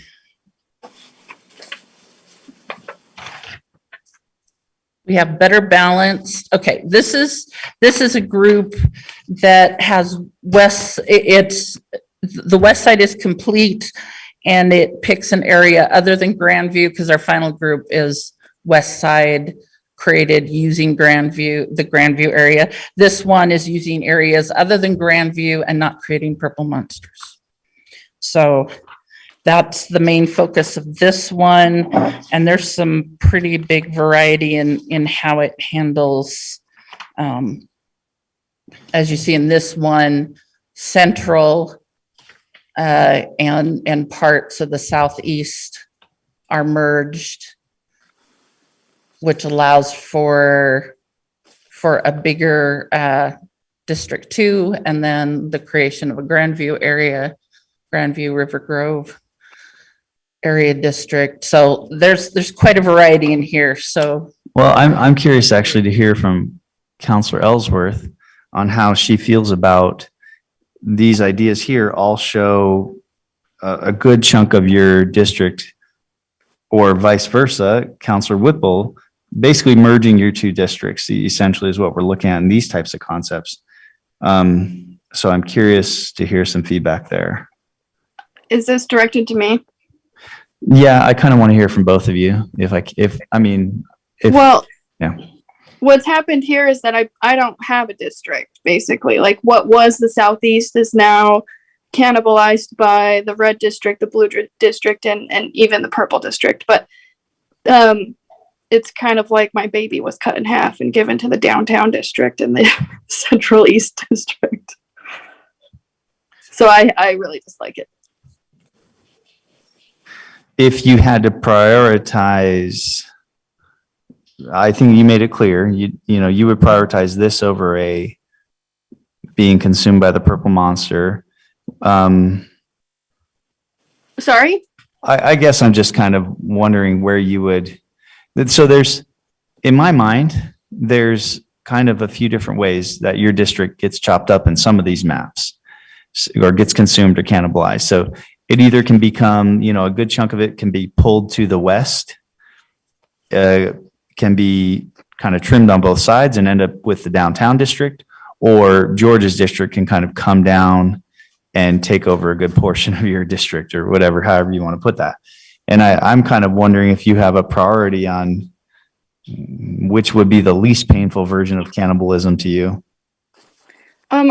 I equally dislike them. I don't want my child to die by drowning or in a car accident. So none of the above.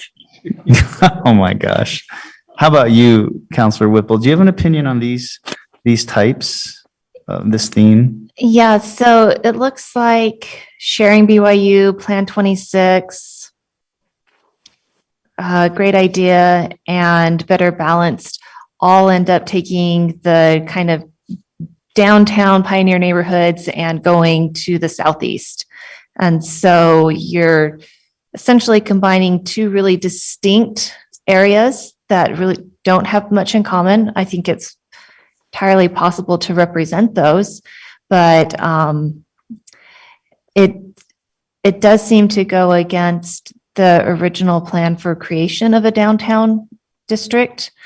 I honestly don't care if I end up getting district out so that Shannon takes all of the blue and that then becomes the downtown. And what like better balanced does is it shrinks hers, moves it to the downtown, and then creates a Grandview district, right?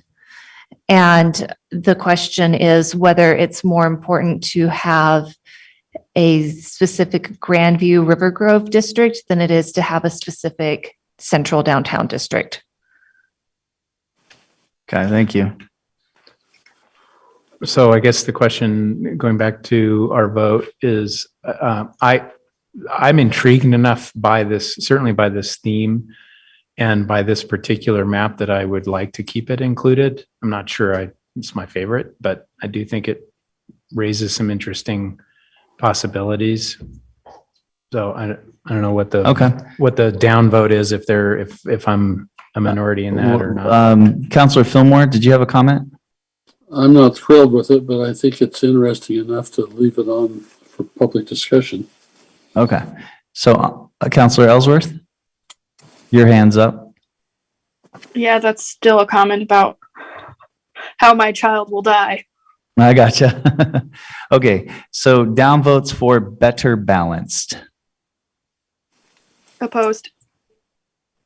I'm going to go ahead and oppose it too, because I like one of the other ones that does this better. Before I cast my vote, can you tell me which one that is? So it would be the sharing BYU one, just because it has more of that southeast area together. Like I say, I don't care about the colors, so you could turn that yellow area blue to give it to Shannon. Okay. But Let's keep this one up, or let's not downvote this one yet, and maybe we recircle. I would want to see sharing BYU, but let's go to the next one. Better balance was not voted down. BYU 1, shift 2 is where we are.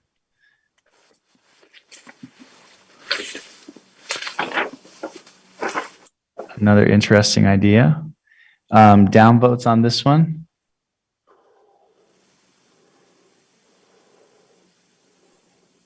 I'm opposed. I share Shannon's concern that I don't want the southeast representation to be short shrifted, but it's an interesting map. It does solve some problems. How does downtown look to you, Rachel? I want to keep the pioneer districts together. Yeah, I think the downtown is okay on this one.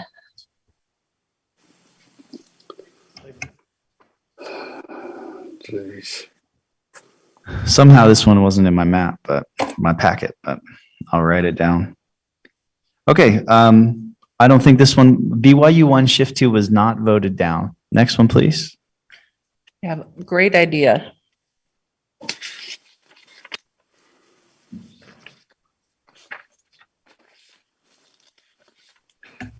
I would vote down. I think it divides up downtown too much. Yeah, that's a little funky, isn't it?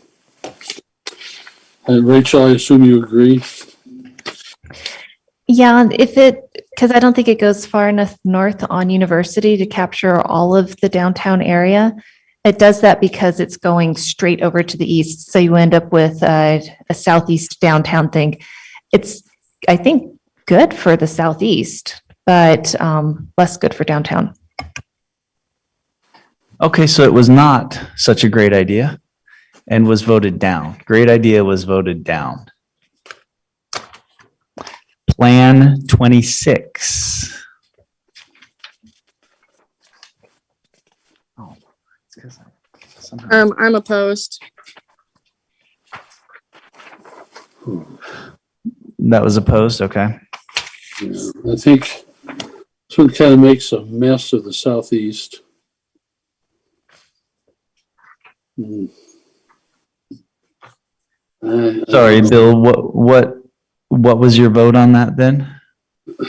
Well, I'm on the fence because I like Okay. some of the other things it does, but I don't like what it does to the southeast.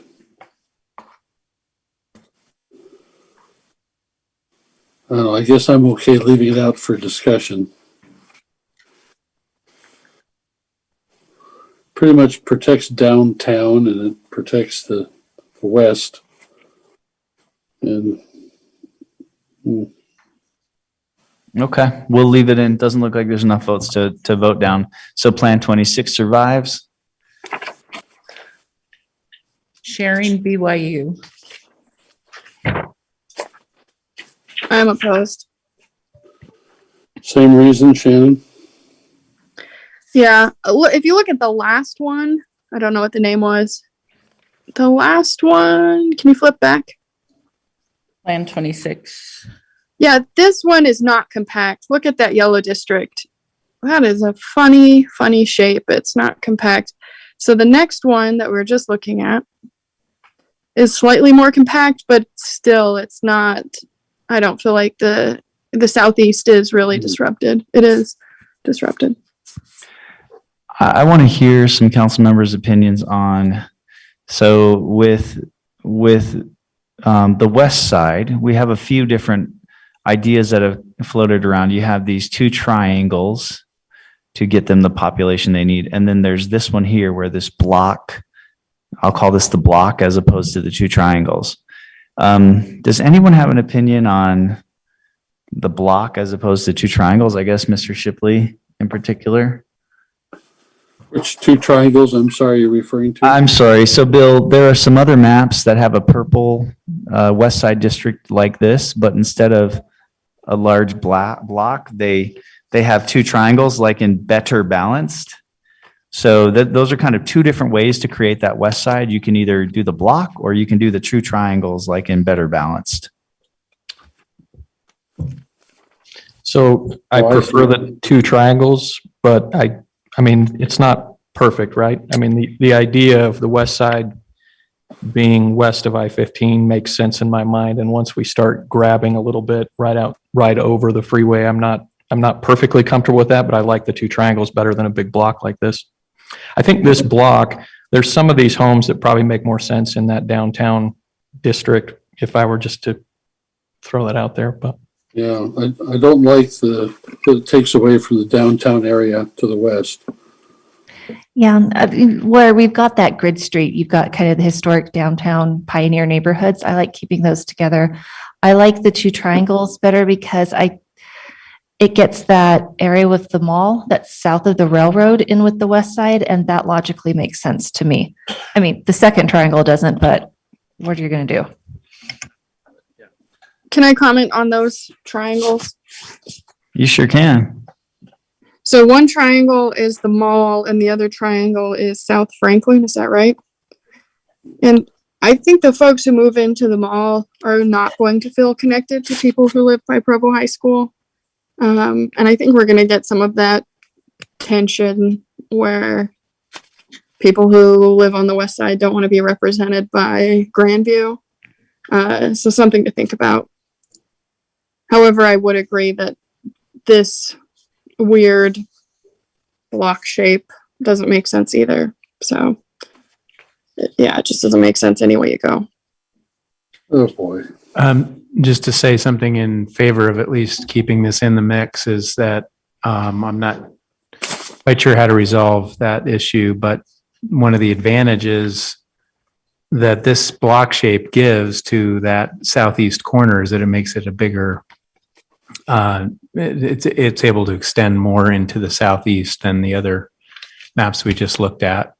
So that the southeast yellow in this sharing BYU map feels like a more coherent district to me. And despite the fact that, I mean, I know Councilor Ellsworth and I don't agree on this particular point, but I actually feel like as far as District 2 is concerned, I think there's a lot of strong and active communities in the area there that would give it a healthy diversity for District 2. Okay. What's District 2? Purple? It's No. the red. Red? Okay, Yeah. I see. I mean, this map does vaporize Shannon, basically. But it does, interestingly, if it's split down State Street, that inherently gives us 2 council members who should be very concerned about South State Street. Well, maybe. Go ahead, Councilor Ellsworth. No, I don't know. I don't know what's going to happen. Keep going. Okay, let's go ahead and downvotes on this one. We are on sharing BYU. I'm opposed. Okay. So sharing BYU survives. What's left in this theme? Is there more? More west side map. West side map. So this bill, this one is split up. This one is split up in 3 words, west side map. Did sharing BYU survive? Yes. Yes. For the moment. Rachel, you're okay with those 2 blocks being taken out of the downtown area? Those 2 squares? I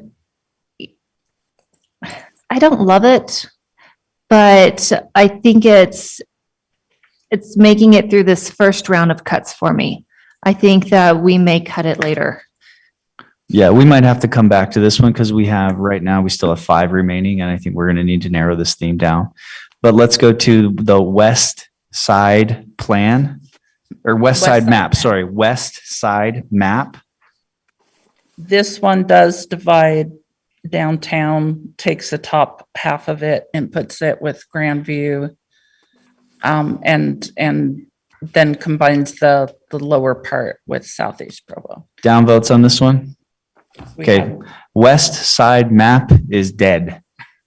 I will say that I think it would make slightly more sense to put the southeast with downtown than it does to put Grandview with downtown because of, the new development and housing and all of those pressures. That's my thought on those. So out of this group, 4 survived.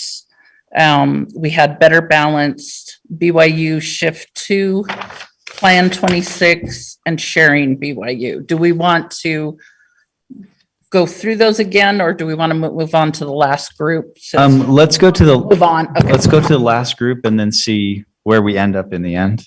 Okay. Can I ask a question about this last group? What was the theme? This one was West Side using Grandview, creating a West Side district using Grandview. So we had west side districts that had the triangles, a west side district with the block, and we have a west side district with Grandview. The horn. But the last ones we looked at were west But not, side with but not, the it's block. not really status quo because it creates a whole west side as opposed to status quo would have left the west side partially incomplete. Sorry, what was your question, Councilor Ellsworth? Oh, the last group that we looked at, were those all west side with the block? They were west side with something making, something other than Grandview or Southeast Provo. Okay. And somehow that always relates to the southeast being chopped up. Some chain reaction. They don't have to have the block. Okay, so this first one is a great plan. Well, on the map, it says a great. We had a lot of maps to process. Okay, so there's a great plan and then there's a great, and those are different. No, No, they're the idea. same thing. No, there's a great idea and then there's a great. Yeah. A great. Okay, so I like a great. I did not like a great idea. Yeah, I like it great. I think it maintains in large measure the integrity of the current districts.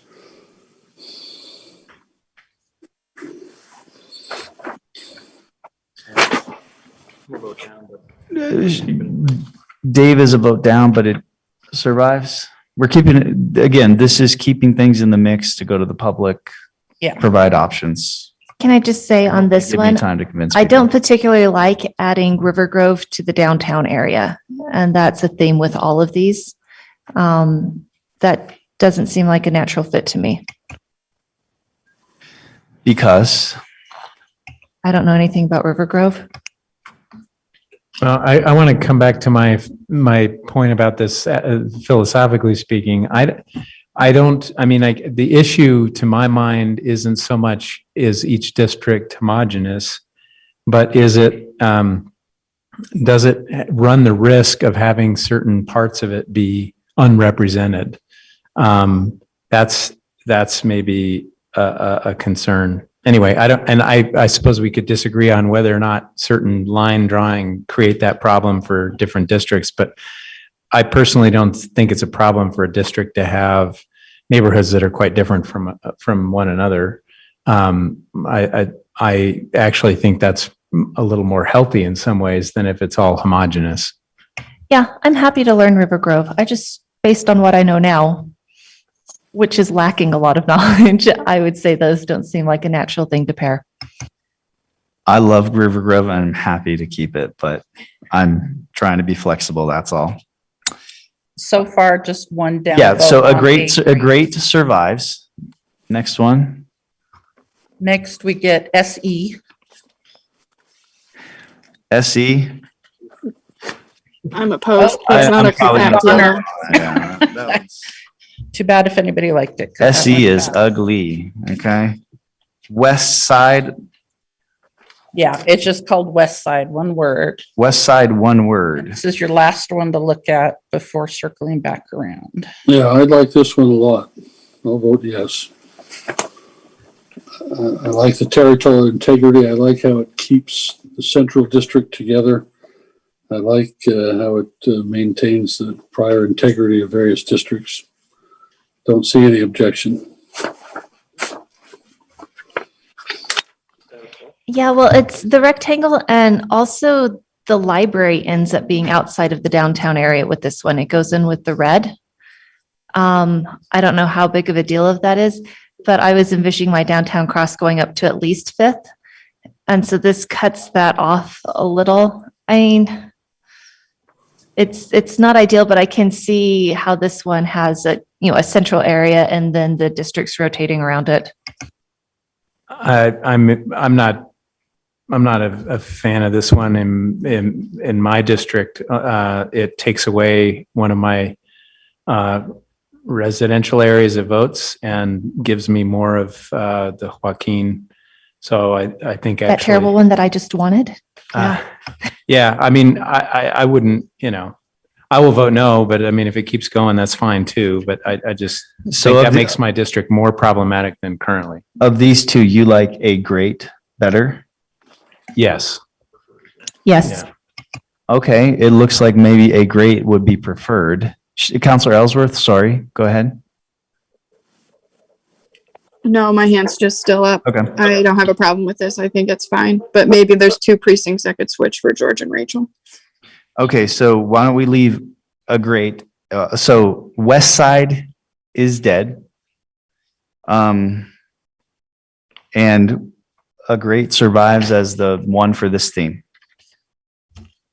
Okay, so that leaves us, we had 11 that made it through, but there were some of those early on that it sounded like wanted to come back to. I would love for us to be able to narrow it down. I think if we had to go forward with these 11, we could, but I think if we did have, 4 of one theme that I'm not sure the public's going to look at and really, it's hard to provide or to get really good feedback when you provide so many options on one little thing, right? So I would prefer we can narrow some of these down if possible. It sounds like We have 2 categories where there were 4 maps. One was Purple Monster. The other was the West Side plus non-Grandview, non-Southeast. Doesn't that just mean that those 2 options are more viable to the council than the others? I think that's okay, because the way they look at shifting the other things around is what's going to be the important thing. Can I raise a point? I was commenting on the West Side map and no one was listening. I realized I was muted before we throw that out. Isn't there a possibility of addressing George and Rachel's concerns, which seem fairly minor with the West Side map, where Rachel picks up the library and George maybe picks up some of the green area from my district? Can't we take a look at that? And otherwise, I think it's a good map. Basically great. Bill, isn't that what a grate does? Is a grate, where is it? I'm pulling it up on my thing. Yeah. A grate doesn't, anyway, I feel like that's one of the reasons I like that one, is that it feels pretty close to current structure. I can see where that helps you, Rachel, but that doesn't get Rachel what she wants, right? It actually does. A grate includes the block that she was losing in West Side. That she was. Does that get to the library? Yeah. The difference is that one right there. Whoops. There are only a couple. They're like small differences between the 2 maps. Okay, I guess I'm also kind of reacting to that oddly shaped thumb in District 1, just going down towards the center of the city. I don't know if that I can't see the logic of that other than just trying to juggle numbers. A lot of times that is the logic. So we can discuss nuances Between now and then. Council members can say, okay, for this particular theme, I like a grade, but I would want these tweaks made, and we can look at that. Yeah, go ahead. And for the sake of moving things along, I'll make a motion. I want to know what we actually ended up with. Well, yeah, I just wanted to review real quick because somehow I threw out too many. Let me just, I would like to make a motion eventually, but my suggestion would be, we talked about, and I think we agreed on having the staff drop a map that is, what would we describe it as close to the status quo as possible. Right. So we can look at that as a point of comparison. Yes, it was. Yeah. Okay. I believe. So make your motion and then we can discuss. I have a question. My motion is to adopt the 11 maps for open public comment in the coming weeks. And I'll second that. Can I ask a question? Go ahead. Discussion on the motion includes a question. Is the intent of these maps to show the public themes and say, what do you like and what do you dislike? These 3 are similar in this way. Do you like that attribute? Or is the purpose of Open City Hall to just have people vote up and down or on a sliding scale or a Likert scale, whether they like the maps? I think that kind of changes or impacts the conversation because and maybe it's the same thing and it's only separate in my mind, but are these the maps that the public should expect one of these will be adopted? Or are we putting out themes for them to evaluate? All of these are possible. Everything you mentioned is possible to do on Open City Hall, and it's up to you what kind of feedback you want. If you want up and down votes on specific maps, or if you want us to point out certain concepts. I mean, the feedback you want is what we will ask for. So Councilor Ellsworth, at the beginning, somebody kind of discussed that a little bit, that we would be more so focused on providing, 3, 4, 5 different themes for the public to consider.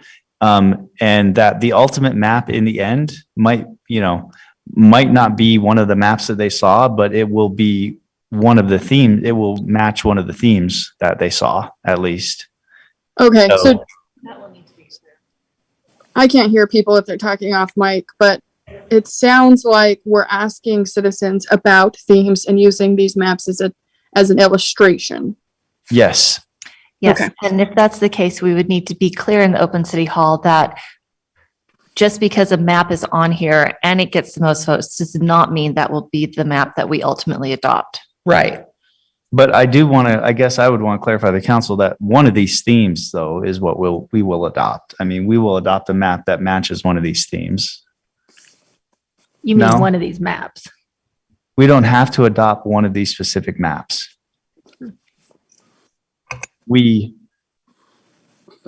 Unless somebody would want to make a motion right now to say that the final map will be adopted from these 11 maps. The reason I say that is because, for example, I mean, I know we think there's one that matches, but the bill says, I could get behind this map if it had a little bit of a tweak here. Well, what if in the end we make that tweak? That's all. I'm okay with saying we'll adopt one of these maps. I'm just trying to be cognizant of the fact. I think we need to maintain that flexibility. Let's not commit to a map. Yeah, that was not my motion. My motion was simply to, move these 11 maps plus the status quo map, I should have clarified, forward for public input, and we can deliberate. And if I think we need to reserve the right to make tweaks if we feel like it. Maybe we don't have the perfect map yet. And Mr. Hoban, I think what I was understanding you to say was that you think the final map will probably reflect one of these concepts because those have been the focuses all along. Yeah. Not that you're imposing one of these on anyone. That's what I'm but- saying, but I'm yeah. only one person and the council can go. Right. different And in the end, and we do try to make that very clear that public support is great, but in the end, you are making that final decision with the help of that input, with the help of staff expertise, and that's where it ends. Well, I was just gonna say, I think flexibility is important even about the themes, because you really have no idea what the public input is going to be. You might get unanimous public input that there's a completely different theme you haven't considered that's actually the most important thing, right? So, well, then they should have submitted those maps. maybe they did and they just categorized it differently, right? I mean, the question being, again, to the extent that you may come up with a blending of the themes, or you may say something as a theme, but other people might disagree whether it actually matches the theme or not. So, Okay. So we're going to remain flexible. I was hoping before we vote on the motion that we could run through and you could tell me, or maybe just tell me. I can tell you the list I have. And if you could go a little bit slow so I can make sure I have it. Okay, so I have Plan 10. That was the And that north one, and some people northeast don't group. have that map in front of them. Right, that was an annexing Grandview. Okay. Okay, so, and then from the Purple Monster group, we have Center and West Side District, Okay, hold on a sec. Center and West Side District, okay? Map C, Map C, Plan 24, Plan 24, and West Side Growth. okay? West side, what? Growth. And then from the West Side plus other things group, BYU 1, Shift 2. Okay. Better Balanced. Okay. Plan 26. And Sharing BYU. Okay. And then a great plan from the West Side and Grandview 1. And then the one we'll create after this meeting. We're creating, that's why I'm missing Yeah, two, because I was that's- missing Plan 10 and the one you're creating. Got it. Okay. What are we calling the new one? No, West Side didn't pass because they felt that a great was A better version of a it. better version. A great. Great. Yeah, she said Looked at that. right before. She said a It's great. a great and a great plan. Yeah. It's both a great and a great plan. It says a great on the top of the map, but then, Yeah, Karen just didn't mention a great. oh, okay. I She thought Can I- we give, Yeah, can we she give did. can we give a Oh, name? sorry, I for the new call one? it a great plan because that's how I have it in my books. It didn't, it says a great on the map. Okay. So Karen, we'll send out a list of the Yes. 11 afterwards and we'll all have it. I just, Karen, this probably goes without saying, but can we, I know this is going to add more complexity to it, but can we rename them? Just have them Oh, one we are. through, I already have them ready to go. please. Thank you. I already have random numbers assigned. I love random number generators. So yes, because this is a wild ride with these names and. Okay. Yeah. So we need to, oh, go On ahead. the motion. But please tell us the key to these names. You're going to cheat. You want to know? No, I can send you that because I have to track that myself. Otherwise I won't know which one was what. So, real quick, I only have 10 written down. So was a great plan also picked? A great plan is the same thing as a great, but there's one we're creating. Did you write that one down? No. So Okay, that that's was- why, so there's yeah, 10. that's 11 total, 10 of the maps here and one to be created. It's confusing because there's also a great idea, I which was know. not a great idea. We voted that one down. Okay. So you need to vote on the motion. Let's go ahead and vote on the motion. All in favor of moving forward these 11 maps for public comment? Please. What do we say anymore? Oh my gosh. I want to say like, please raise your hand. Please vote yes. All in favor. There we go. Unanimous in the council chamber. Councilor Ellsworth, Yes. Councilor Fillmore. Yes. Thank you all very much. Made some significant progress there. Something very difficult to do and appreciate everyone's flexibility. Thank you. Thank you. And thank you staff for all of your work. I mean, I know John and Karen were working on this till, I don't know how late last night. So. Okay. Can we get maybe just an idea of how long this will go to open and what the next step would be and what we'll revisit next, when we will revisit this next? It kind of depends on when you want to get the reports back. If you want it to look at over the weekend before the next council meeting, then I need to close it on the Thursday before, so I can include that. If you want to look at them all and at all the comments in a flurry the Monday night before the 29th, the March 29th meeting, I can do that. Because the next step would be ideally for you to select one. So the question is, do we give the public a little more time or do we give us a little more time to review? I can tell you that most people jump in on the very beginning or at the deadline. Opening it for longer doesn't always have the results you wish. Okay. So as So long as there's a I'm beginning and the comfortable- end, it doesn't matter how long that is, right? Yeah, so, yeah. Well, people will jump in during that first week when it's new and we let them know. And then a few people when we remind them of the deadline. But they usually get most of the people who really wanted to be involved right away. And pushing it for even Okay. another month doesn't really pay off in the end. Okay. Counselor Whipple, comment? Yeah, I'm wondering if the same time that we've got the public input going, could we also have it sent to the council for us to do kind of a ranked choice on that and to, if we want to make comments like, I like this map, but I want to switch these two precincts. So that way we could have that information, maybe anonymized or whatever, but so that we would be able to see where these maps are ranking amongst ourselves. I would look to Mr. Jones for some guidance on what communication would be best so that we're staying in the right frame of transparency. But yeah, I mean, the staff would rather get the information for you before the meeting.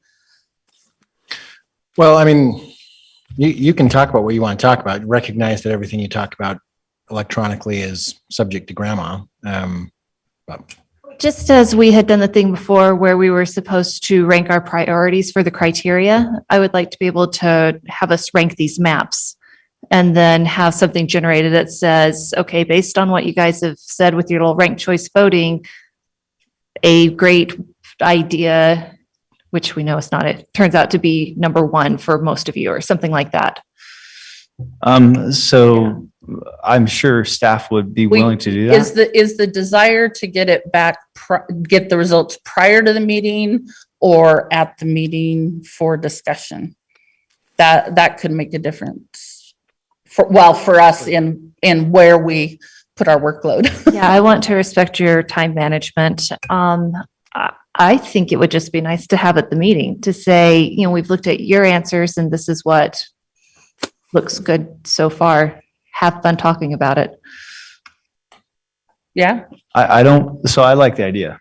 It sounds like staff's willing, but I don't want to ask staff to do that if we're not going to have participation. So is everybody on board with participating in kind of a ranked choice voting of these maps? Do we like that idea? Well, my only question is whether that's premature. Do we need more discussion after public input? Kind of in favor of just getting the feedback and then wrestling with it rather than deciding ahead of time. Okay. So it might be valuable after we get the feedback. Go ahead, Councilor Ellsworth. I agree with George or Mr. Hanley because I want to know what were the top priorities in terms of themes or characteristics from the citizens. And if I were to do ranked choice voting on these maps before knowing those themes, why would we even put it out to the public? Yeah, that's a really good point, Mr. Hanley, or Councilor Hanley and Councilor Ellsworth. And you too, Councilor Whipple, I think it's a great idea. So I think we're all on board. It sounds like we want to do that after we get the feedback, if that's all right. Okay, and we can also discuss maybe in leadership meeting, because I know you have to move on, but maybe we could look at what the options are for, are we aiming to select the new map at the March 29th council meeting? Or is that going to mean you would like additional time and it comes back at the April meeting? So just something to consider and maybe you can. Sorry, while we've got everybody here, can you line out what the timeline might look like for us? Because I know we do have a little bit less than 2 months to get this completed and we'll have 3 meetings. Right. So it absolutely has to be turned in by May 10th. Okay. So we have 3 meetings remaining in which you could adopt the map. So what steps would happen in each meeting?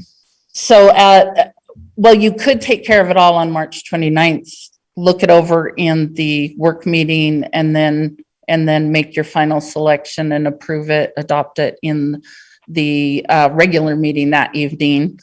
You could discuss it and save it for the evening meeting on April 12th. I would say, because there might be a council member who ends up sick or not being able to come. I don't think we wait until last minute to vote on this. Right.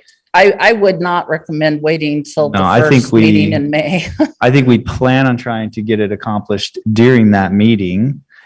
And then if there happens to be somebody who wants to push it back or ends up sick, then we have 1, maybe 2 more meetings to still get it done. Right. We have that flexibility. So, okay. Yeah. But I think if we put everybody's feet to the fire and assume we're going for March 29th, we'll hopefully have the best results because we have a lot of other things coming. Yes. So, okay. Happy budget.